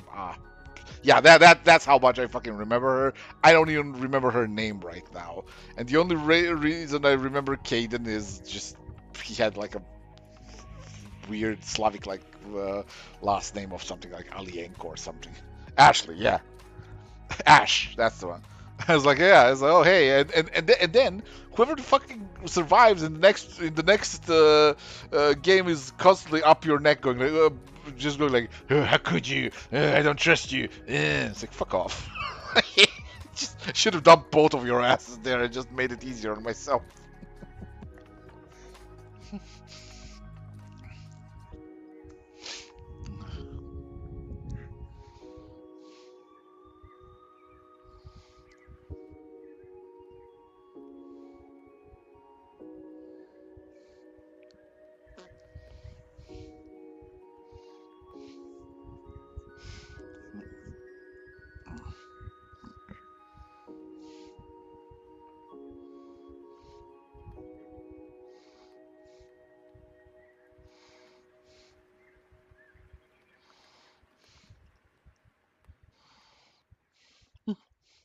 Man, the writing team really did do some of those characters dirty. I still remember when I was playing one of the playthroughs, and just seeing Jacob just get fucking just oh god, they just shafted his character so hard it's not even funny. I'm like, wow. Like when I figured out that like oh my god, it's just holy shit. All right, let's see. Alienating, but not in a good way. Oh wow, just got a bunch of messages at the same time here pop up. Renegade is too painful. Yeah, same. Letter to the Vampire Queen is fantastic. How soon will we get the rest of the audio? Well, it's all on my Patreon for now, but I will release it a bit later on for just general public as well, just so the first 10 hours of it. So basically, that's the first 10 hours is about 1/3 of the book. And right now I'm finishing a massive next batch of pages, so it's actually going very well right now. So I'm thinking maybe by the end of next year I'm gonna actually be done with the novel.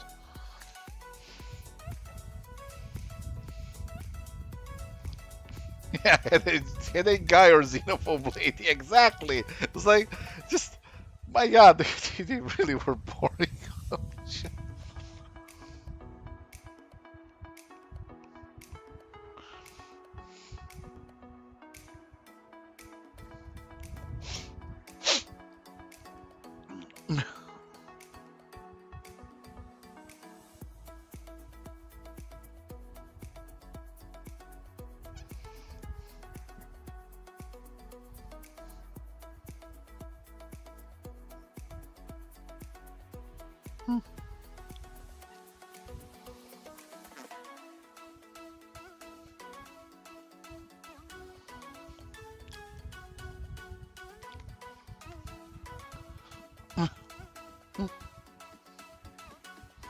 Have I posted the not safe for work sketch I time lapsed or which sketch? Yeah, that's the thing. Is like that's exactly what you feel like. It's like, oh, I'm a renegade. What do you do? I don't know. I fucking kick puppies, fucking steal candies from children or shit. Like it feels like every time you try playing it, like you feel like like there are some genuine fucking cool moments where you're like a badass, you know, going like, yeah, not on my watch type deal, you know. But like the rest of it is just like, hey, you having a good day? Not on my watch. It's just like that's it. Like you're just a jackass most of the time. That's my problem with Renegade always.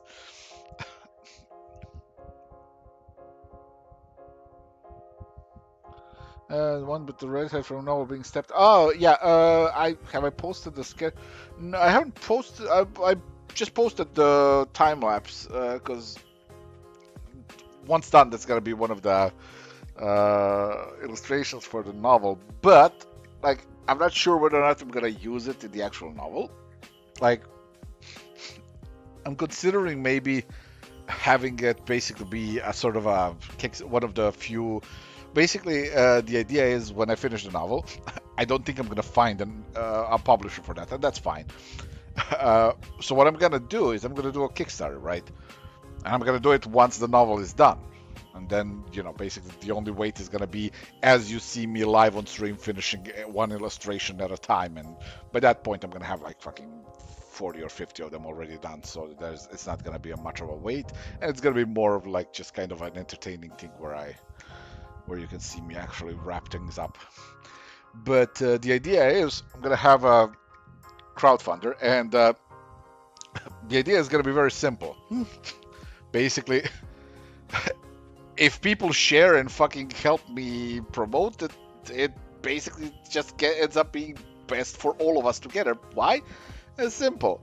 I'm gonna have tiers where it's like every tier that we reach is like fucking 5 extra illustrations in the book. And so, you know, if people help me out with the actual spreading of the thing, we end up getting all the tiers. It's gonna be a fucking 600 plus page novel plus about, let's say, 60 or so pages of illustrations, 70 maybe, it depends on how much we end up cramming into it. And It's gonna go from like, soft cover to a hardcover with a dust jacket to a hardcover with a dust jacket with two sides, which is gonna be a big meme because one side is gonna have my name and the other side is gonna have Lisa's name and her biography. Because technically, Letters to the Vampire Queen is her first published novel. I just kind of had to figure out what the story was about so that it's consistent as I write about her writing it in Mercy Arc. One of the things, it's kind of like one of those, I want people to read my stories and have feeling that these characters are leading a very consistent life of their own, like, beyond just the whole, the catch of the book, which is them participating in BDSM and their kinks. But like beyond that, these are still people paying their fucking bills and cooking, cleaning, working, and yeah. One of the big things with Lisa is gonna be she's gonna be working on the first novel that she ends up publishing, and she's gonna go through the self-loading part of her making a vampire novel, where she's like, oh my god, that's so passe, but at the end of the day, that's what she wants to write, and her making peace with that, and then figuring out the story and what the story is actually about, which is going to be very funny when I pointed out in Sunstone. And so basically the idea is there's going to be like a flip side to the dust jacket, and it's going to have like a Lisa Williams Carter, and like, just kind of like a photo of Lisa in the back with like, biography and stuff. So that's going to be fun. And then the final tier is going to be, if we reach it, it's going to be also a full audiobook, a professionally produced audiobook, which I've actually tested out how that is done and everything. I've hired a professional to do a test reading of an early version of the book, because what you see right now on the audio file here on YouTube, that is not the final version. Just gotta be like a final rewrite on all of that, clean up small things, tweaked. I've already fixed most of the mistakes that I caught through that.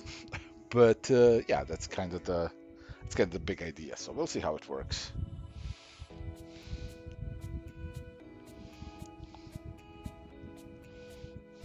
Bloody tears. I got it. I like it.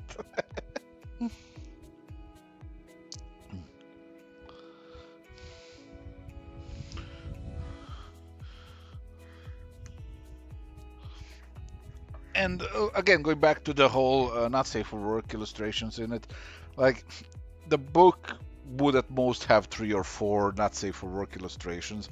They're not anything overly explicit, but there is just kind of really honestly genuine artistic nudity. When you see it, you're like, this isn't this isn't made to be porn. Again, I'm the first one to say I have nothing against porn. Just that's not its purpose here. But again, it's one of those things where it's like, if those make it in, they are going to be exclusively for the crowdfunder. Because like, if by some miracle, at some point, crowdfunder pops off and then all of a sudden I have a fucking publisher knocking at my doors, they probably won't be overly eager to have nudity illustrations. So I'd probably just kind of remove those from regular print. Hey, Madman.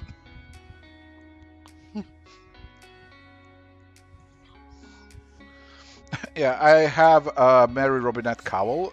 She fucking rocked it. She did such a fucking good job with the first 200 pages of my novel. It's like, holy shit. Like I wanted to stress test to see what if it's a good listening experience, right? So I put it on after I received the file, and I'm like, I'm gonna listen to it a little bit, and I'm gonna draw while listening to it. I got so invested in my own fucking book that I spent 10 hours listening in a row without drawing, just staring in awe. Like, Jesus Christ, like, you need to understand something about me. I hate my work. it took me 10 years to sit down and read Sunstone without absolutely hating every second of it. Because that's the problem when you're the creator of a thing. You don't read it as the character says this. What you're reading is, but what if instead the character said this? Or the character could have said that one and it would have made this better. In fact, this whole phrasing is terrible. In fact, did you even think about that's my fucking brain all the time? And listening to Mary Robinette read those 200 pages and just letting myself enjoy the story, I realized I've literally made the story I always wanted to read. It's everything I wanted. I was fucking stunned.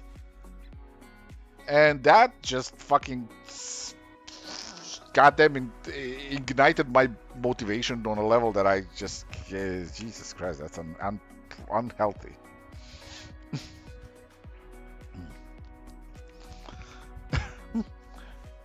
Yeah, it's on Patreon. Shit, did we? Shit, yeah, I don't have a Patreon link anymore on the streams. I used to, but then at some point I was like, I'm not gonna be doing streaming anymore because it was kind of like dead for a while, and I'm like, it's just like it's fine. Like I don't, it's fine having people look at the stream, but it's like one of my most like one of the things that I really don't like is feeling lonely on the internet. You know, it's like if you're streaming and there's like nobody in the chat, and it's just like just like at that point, why am I even streaming? Like the only reason that I'm streaming is to engage with people. Yeah, it's like this is a lonely line of work.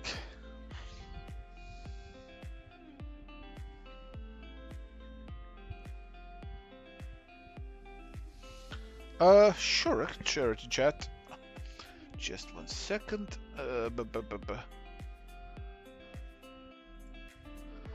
Where are you? Where are you? There we go.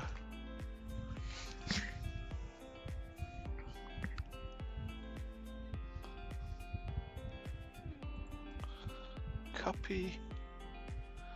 And bam.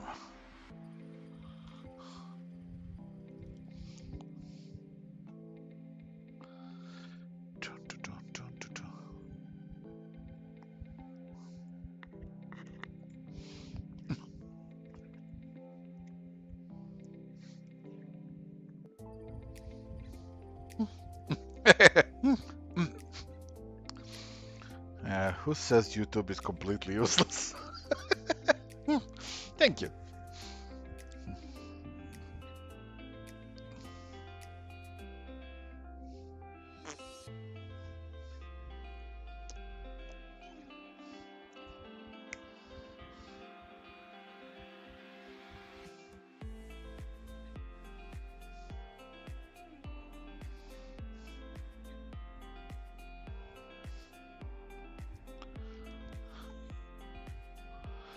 Dun, dun, dun, dun, dun.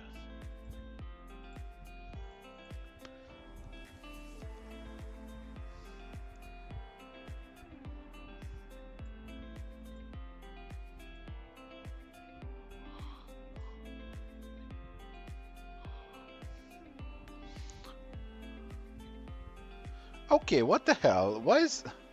Sorry for the YouTube chat. For some reason, my freaking what's it called? OBS wasn't keeping up with the chat. I don't know why. So let's see what it says here. Hey, Alexander. I see. Patrons, so I'll be there for the drop. Yeah, definitely. All of it is gonna be there. Is the novel not safe for work stuff?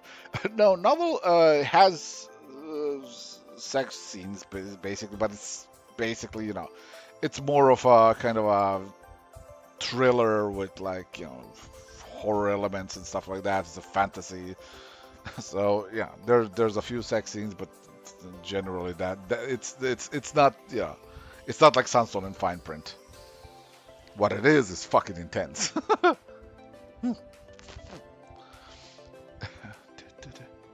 Alright, see you, Tooth.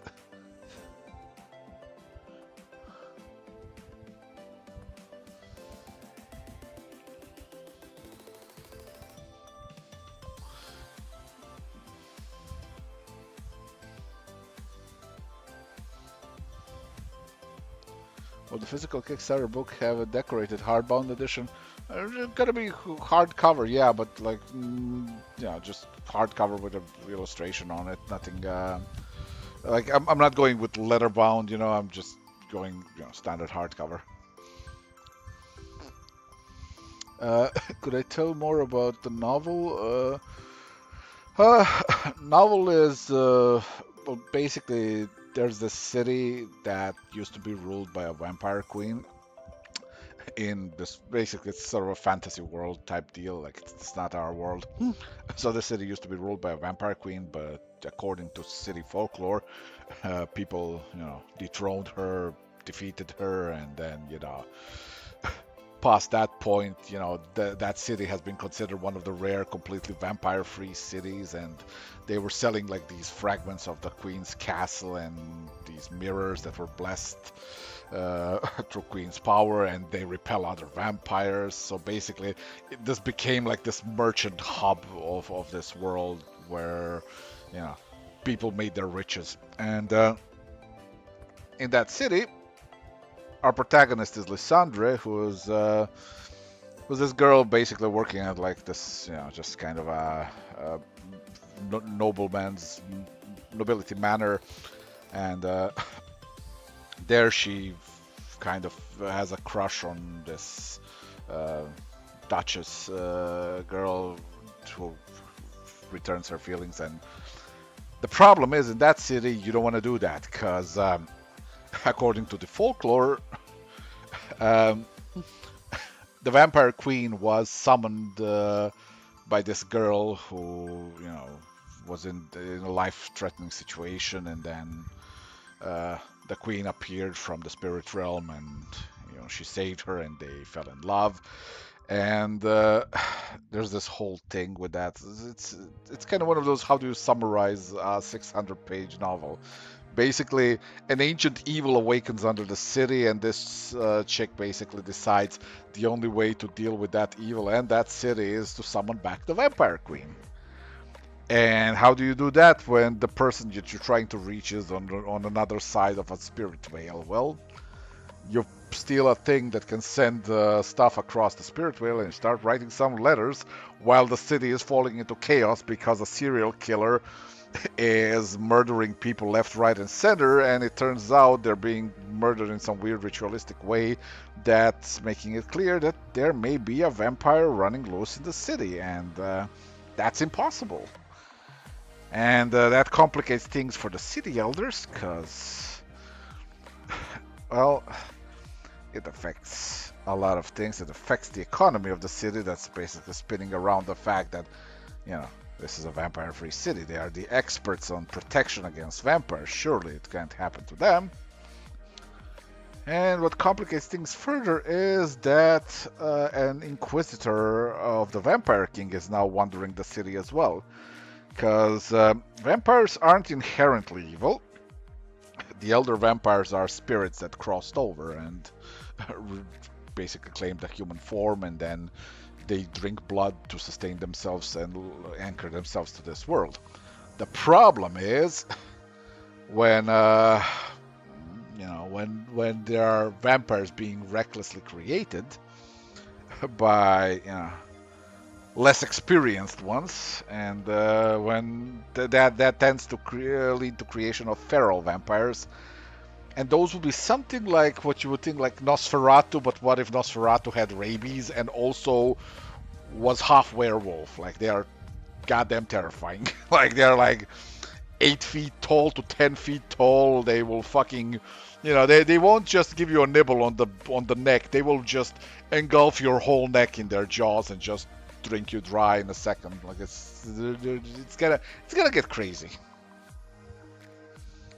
What was the biggest problem I had during the production of Sunstone?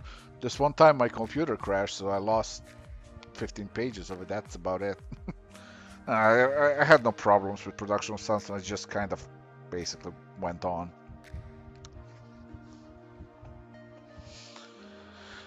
Alright, let's see. Let's see if this thing caught up with anything now. Oh, it did now. Oh, goody. Thank you. Where to buy my novel? nowhere right now. Right now, it's a thing that's being created through Patreon. Once it's finished, it's gonna be done through a crowdfunder where I'm gonna make a, very, very richly illustrated edition. So it's gonna be have like 600 pages of a novel, and then we're dealing with like fucking 70 to 80 of these level illustrations. Yeah. Whereas this is one of those one of the illustrations for like the first chapter. There's this one.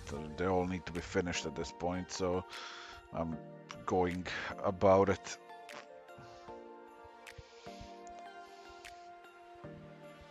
And then where's the other ones?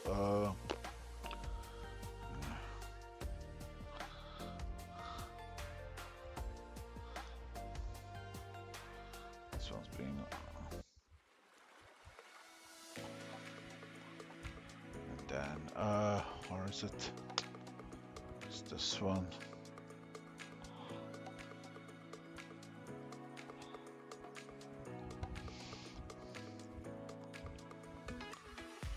And where is this?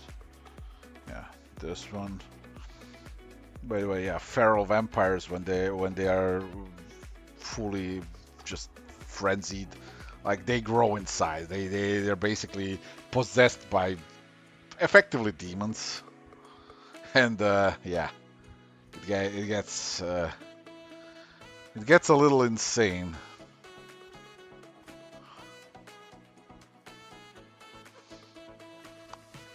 So yeah, basically, these illustrations plus that story, it's gonna be nice.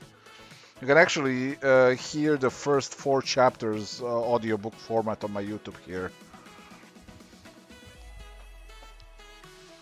And there are like 27 chapters right now in audiobook format, and I think almost 40 chapters that are being done, that are being right now proofread and edited and gonna be delivered on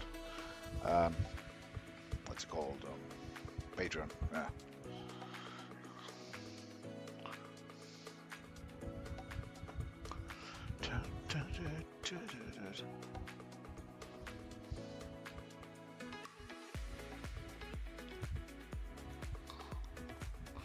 I don't know what Gangrel Anti-Tribu is, so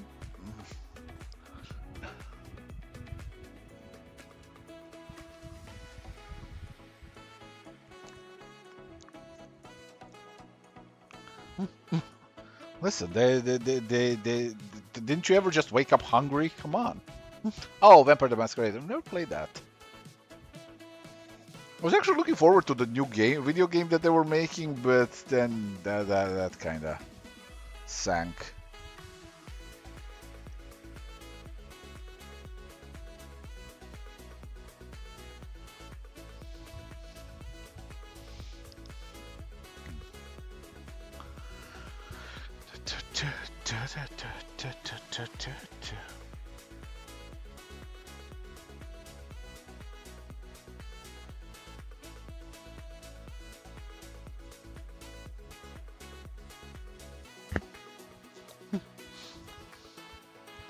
Funny thing is, like, recently I've come to a conclusion that the hardest thing for an author to do is to summarize their own work. Because it's like, for us, like, we're so focused on all the nuance, all the layers, all the character micro motivations and little flaws and this and that and the other, the lore, the world building, blah, blah, blah, the whole thing, the progression, the connections, the plot, and the holes that need filling. And like when somebody goes like, "Can you summarize it?" and we're just like, "I can't word."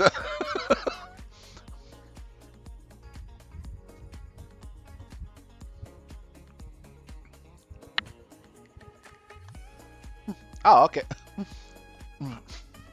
Yeah, I've not played the games and zero knowledge on the world, because Croatia didn't really have at the time when that became popular, like when what was it, Vampire the Masquerade and D&D and stuff like that, like it just never really caught on here.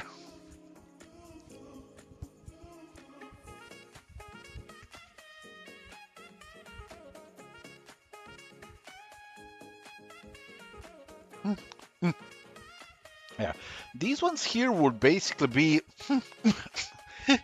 they're basically lichens, okay? Like, let's shred away all the pretenses. These are basically lycanthrope vampires. So they're they're very animalistic, they're very feral, and they do kind of have the size of a fully grown werewolf. You know, you see them and it's like, you put fur on them, that's a werewolf, except they feed on blood and have vampire type weaknesses in this world. So, you know, they're sensitive to blood silver. Sunlight doesn't do them good. You know, and the according to the Northgard arsenal, they're also extremely susceptible to acid, which is what anybody who doesn't use spirit magic, the freaking Herenti and Nordgard, they use acid vials.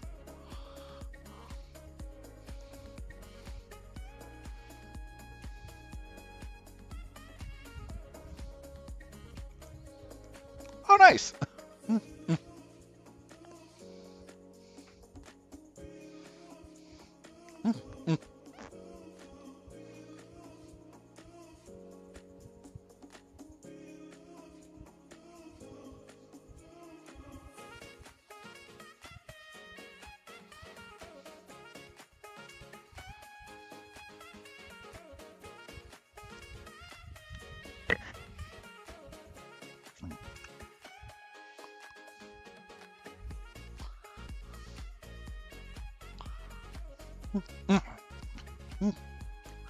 Yeah, and then in this world there are elder vampires that are essentially elder spirits that have crossed over to this world to live among humans for a while and basically just kind of fuck around and find out.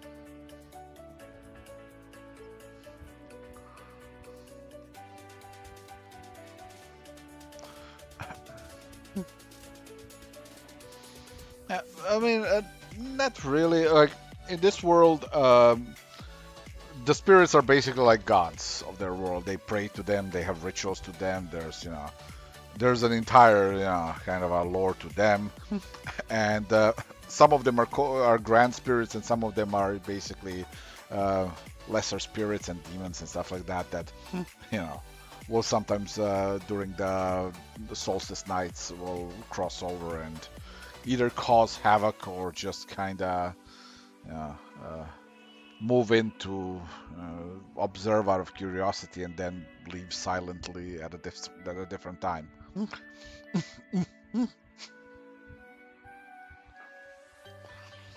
And humans have basically dealt with spirits for a long time here, or for forever, basically.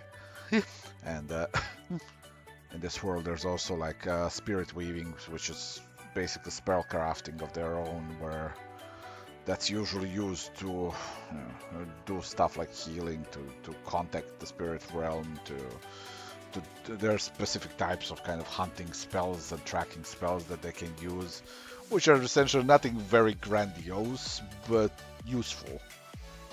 You can grant yourself night vision effectively through some of them, like increased senses and stuff like that. But again, it's sort of a low to mid-level magic setting with very few outliers for that. Yeah, effectively the story is a fantasy horror thriller with a strong romance underpinning.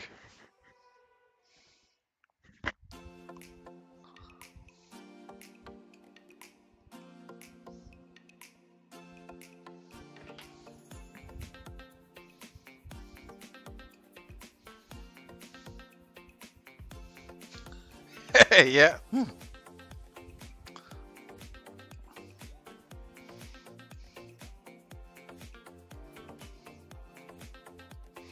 It's even funnier when you see me actually paint like an illustration where it's like it goes to a far greater contrast by the end, you know. It's like you start weird blobs, less weird blobs. Like, wait, he's going somewhere with this.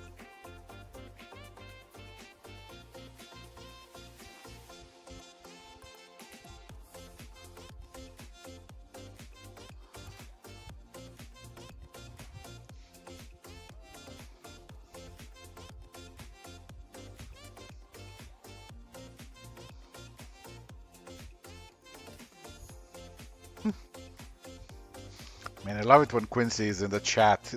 It always jumps between, oh, hey, we're having a talk, to, hey, here's the most rancid puns you've ever seen in your life.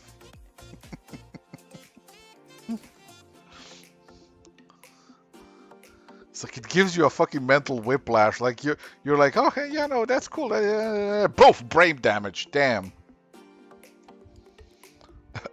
How much of that is romance? It's so. Here's the thing. I'm very good at weaving in romance and plot. So, romance is a motivational factor to what characters will do sometimes, and in fact will cause a lot of problems for them. And you know, heartbreak often leads to dark emotions. You know, and in this story, yeah, it gets bad. So. It's kind of one of those things where it's like it builds itself up slowly, but then it gets darker and darker and darker and more intense, and you're like, what the fuck? I'm very good at pacing things out so that when you're listening to it, you don't notice the storm until you feel its cold breath like just on you, and you're like, something shifted.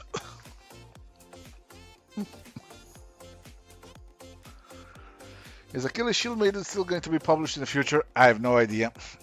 Like, honestly, at some point, I'm gonna have to choose, kind of stop taking risks on books that don't sell. Right now, I'm still I'm working on Death Vigil book 2. Death Vigil is supposed to have 5 books. If the second one doesn't find a market, it's gonna have to probably. Yeah, I'm gonna probably have to old yeller that thing.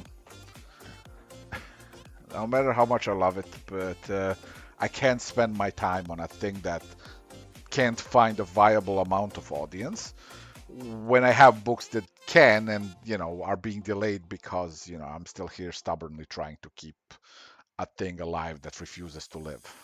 Yeah. And, you know, with that, I kind of have to understand that maybe, you know, not everything I do is going to reach all of my audience, first of all. Tastes are tastes. So you kind of have to have that reality check at any given point in time. Because this is a line of work that you stubborn your way through it because you love it. But at the end of the day, you know, it leaves a toll on you. It leaves a toll on your body, on everything. And I'm not getting any younger, so I can't afford to stubbornly keep trying to keep up the books that can't seem to find a market. And the problem is, you know, same goes for Achilles Shield Maiden, same goes for The Queen and the Woodborn, you know. If there's no enthusiasm around the books, if there's no, you know, if it doesn't reach anyone beyond, you know, me posting it online and people see it and then, you know, it doesn't get shared, it doesn't get, you know, doesn't gain any traction, well, there you go, it's dead. So at some point I'm gonna have to kind of pick and choose what lives and what dies, unfortunately. The worst thing for any creator, but it is what it is, and it's not my first rodeo at that, you know. I've had Switch, I've had Ravine, both projects I cared about deeply, but both projects that failed to find an audience, and so Exterminate. Yeah, I love them all. I love Shield Maidens, I love Switch, I love Ravine, I love Death Vigils, Sunstone, Fine Print, The Queen and the Woodborn, all of it. I love my novel, but my novel is safe because it's a thing that I do for my own joy, and you know, like it's not necessarily a thing that I do for profit right now. So yeah, because like I have to understand, I have to remind myself that this is a job, this is a business. I can't allow myself to get overly sentimental and waste my time on stuff that that doesn't have an audience, and then at some point you know I can no longer do the job, and then what?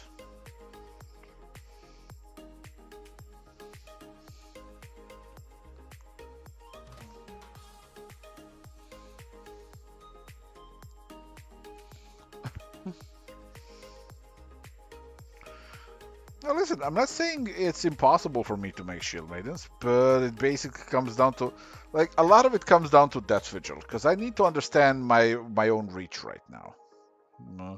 Because, you know, I can't, like I said, I can't keep taking risks recklessly. This is, I make great money right now, excellent money, but here's the thing, right? Uh, my eyesight is no longer what it used to be. My back is what it is. My arm is doing fine for now, but I've had bad times. So I have to understand that all of this could just at some point just vanish. So I have to be smart. I have to think up. I have to think ahead. I have to work on things that are going to provide me a safety net. And books that just barely make their own cost, that's not a safety net. That's time wasted. That is unfortunately a loss. So I have to be smart. I have to be careful. I can't be overly reckless with these risks. Yeah. For all I know, I could push out Death Vigil 2 and it's fucking, oh my god, it's a massive hit. Oh my god, fucking it's selling out everywhere. All of a sudden, the book has found an audience, and yeah, now we're talking a completely different thing, because now the audience is expanded to the point where I can go like, okay, so now I can have a sort of a section of my work that's more indulgent in these kinds of things, where it's like, oh, high action, high spectacle, it'd be lovely. Like, one of the things that's in my plans is, if by some miracle my novel makes it, like if it actually lands, makes an audience, hell, finds a publisher and just explodes, crazier things have happened. Like, one of my big plans would be to make Ravine into a novel series, and at least deliver the book in a richly illustrated series of novels. I would love that, like, because I love the story of Ravine. Like, don't get me wrong, I had a really good story. I just really wasn't, I was new to writing, so I didn't perhaps deliver some parts of it in the best way that I could to make it flow well. I'm an entirely different writer now. I have multiple fucking bestsellers behind me, and I mean like worldwide bestsellers. So I know a thing or two about what I'm doing. So who knows?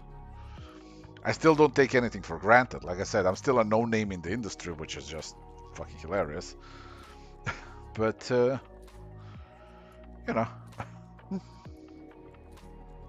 I am also a stubborn no name.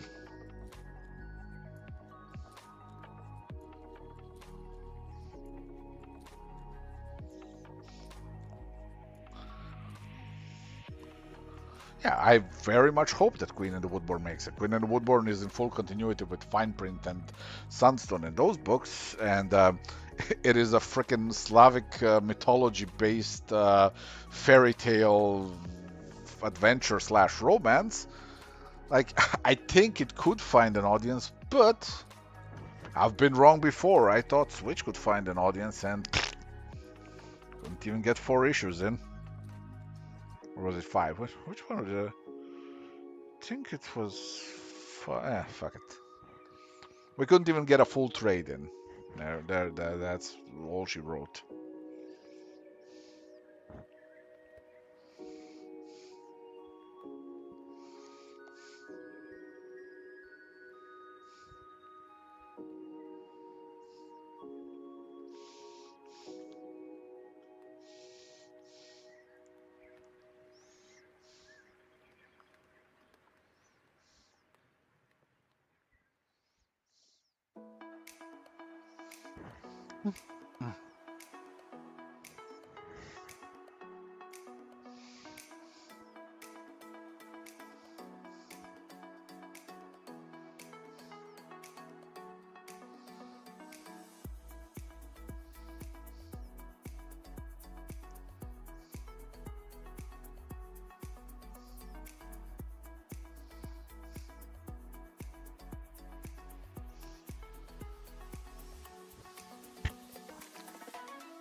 Also, from a personal standpoint, Queen and Woodburn is probably my favorite comic to actually draw. Not generally my favorite comic. I'm really kind of, well, they're all my favorite comics. Like there is no clear winner. I love Queen and the Woodburn because of its environments. I love drawing like magical, mystical forest environments and shit like that. This is my jam. Will I ever sell? Will I one day sell my artwork to the public? I don't really like. The only time I actually do traditional stuff is for commissions before like conventions. I plan on doing more once I actually move because I'm gonna have a proper studio space. But right now I don't have one of those, so I'm sticking with digital until then.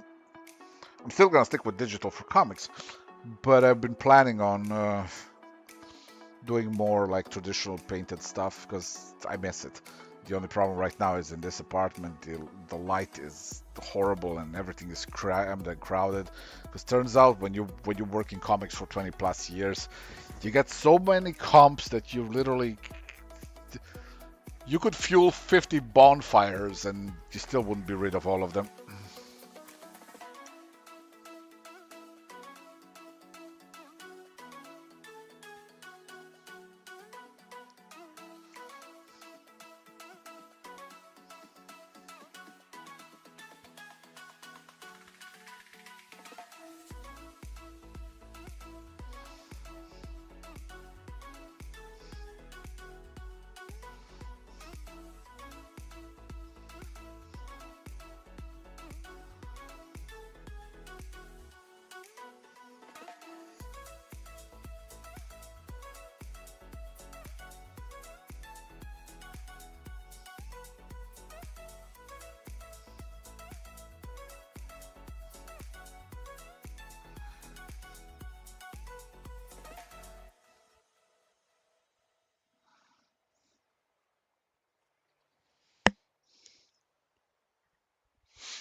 Do I openly attend conventions?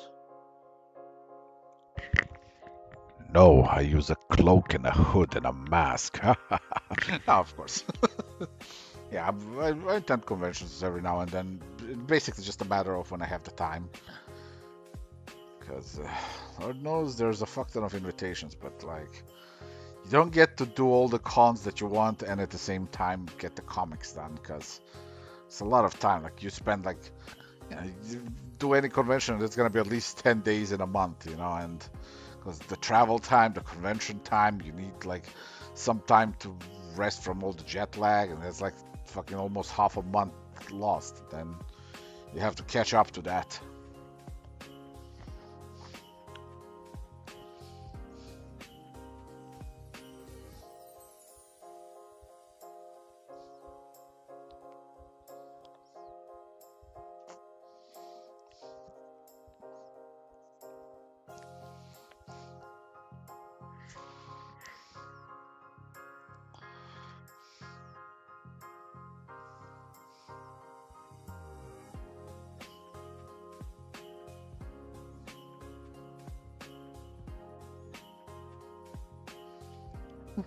Oh, you're still difficult class 14. Quick save. Time for saves coming.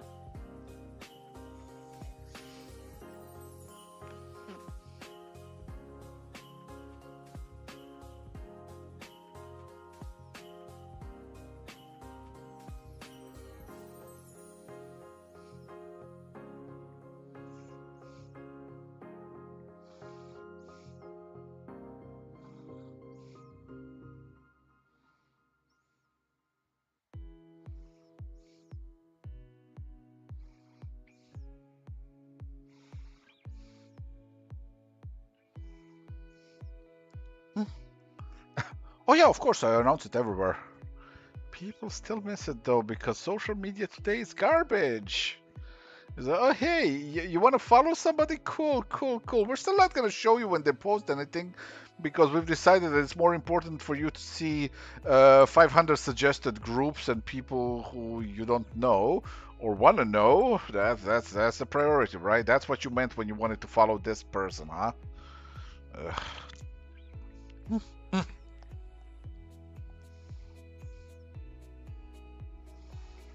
Everything is awful. But yeah, I announced it also on like Patreon, on Twitter, and pretty much everything, and also on my streams, because at least there, if you stumble upon a stream, yeah, yeah.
But yeah, I can tell you beforehand, like next year we are planning for two conventions only. It's gonna be San Diego and New York again.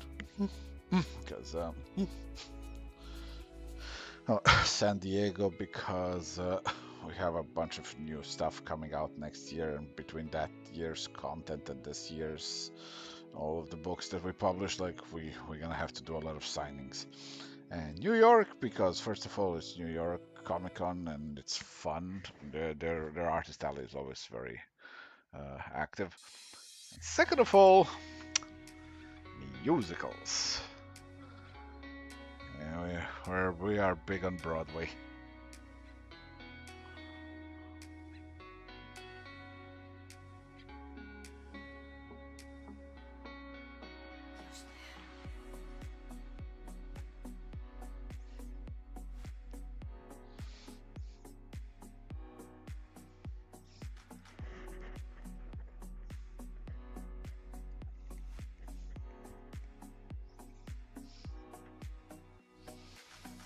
Okay, you're in process of making a comic. Any advice? Simple advice. Make it a webcomic. One of the first and hardest things you have to do in this line of work is find an audience for your work. Webcomics are going to teach you that. They're going to also, if you're in any way decent, they will help you actually gain a foothold. They're going to give you the experience needed. And if the thing you're doing is actually good and people like it, it's probably going to be also your first and last stop on to success, because if you succeed in webcomics, nothing else can really measure up, which is just kind of silly, but it's true. Because then you have a thing that's successful, that you own, that you can profit off of, greatly. Like I said, if it's successful, uh, nothing else can measure up. Speaking from personal experience, people still to this day keep asking me like, why won't DC publish more of your books, more of Halloween and stuff like that? I'm like, because I'm busy making my own comics. They make way more money for me. So webcomics are basically your ticket for a whole lot of things, also including the fact that you get to become a proven creator, as in people will see that you are capable of producing pages of comics, not just, pin-ups and splashes and covers, but that you are a genuine comic creator. So yeah, that's a big advice. Honestly, if I knew about webcomics earlier on, like, my creative path would have been very different. Do I have any new book ideas in the work that I haven't started yet? I have about 75 book ideas. I don't want to touch any of them. I have 6 of them in production already, so it's like, I don't need more. Be gone, spirits.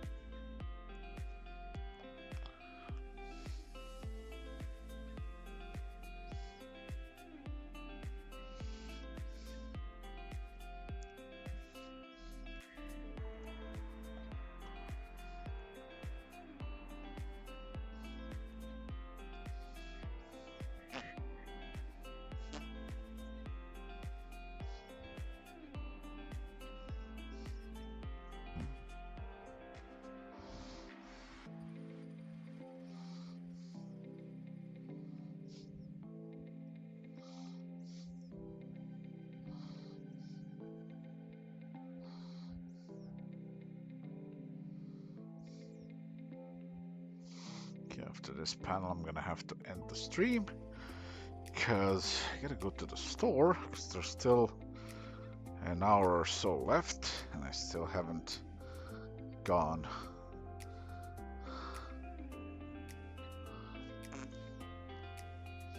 And it's a long, busy night. I have to finish this, shade, letter it, upload the Patreon, and then I gotta gotta finish a cover layout. And then, at long last, I'm gonna have like a very short rest, which I'm totally not gonna use to do some 3D work. They close early in Croatia. Depends on the time.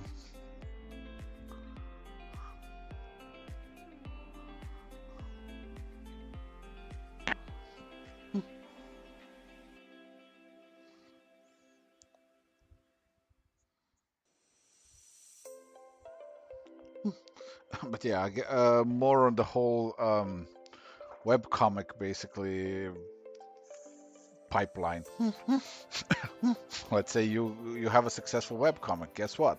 Then you can either look for a publisher on your own, or you can do a crowdfunder. Crowdfunders for successful webcomics tend to make stupid piles of money. So, and then of course, if you have a webcomic crowdfunder that made stupid piles of money, then the publishers are gonna go like, yo, can we join up on this fucking thing? So it's just like, seriously, like nothing will get you ahead faster than a successful webcomic. Now, how do you make a successful webcomic? Good question. I'll tell you when I know.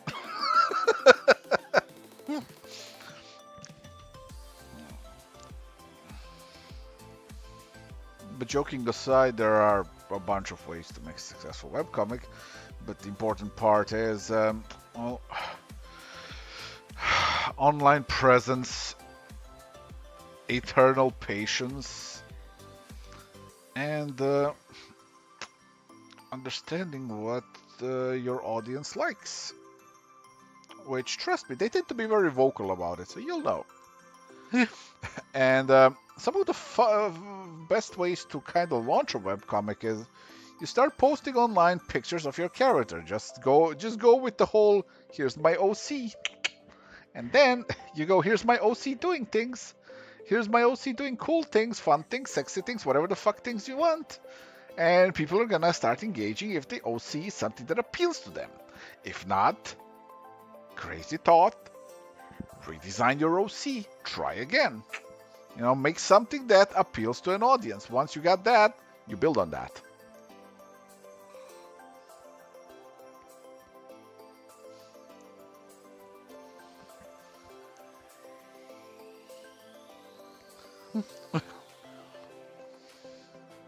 Yeah, so like I said, if you're thinking of publishing one, two, or two issues for free, just commit. Build up an audience. That's basically the fastest way to get to it. And like I said, the fastest way to get to an audience is you do a webcomic format, which means you are delivering it for free. And yeah, I know some people get real fucking panicky with the very concept of giving stuff for free. But they keep forgetting the very crucial part that we live in the age of crowdfunding, which means that people have already proven that they are very much willing to support a thing they like. The problem is getting them to see it so that they could like it. You don't get that if you just kind of hog the thing and go like, well, if you buy it, you can read it. Well, yeah, sure. Internet is full of stuff that's already been given to them. Everybody is jingling their keys and, trying to get their attention. And you're here going, no, you're going to have to pay for it. It's like, well, good luck, So, yeah, starting things off with offering for free is a very good idea. If it's something that you can produce as a webcomic, better idea is just commit to the webcomic format. Open up a Patreon, start gathering people one by one, start making a thing, show that you're passionate about it, and people do tend to respond to that.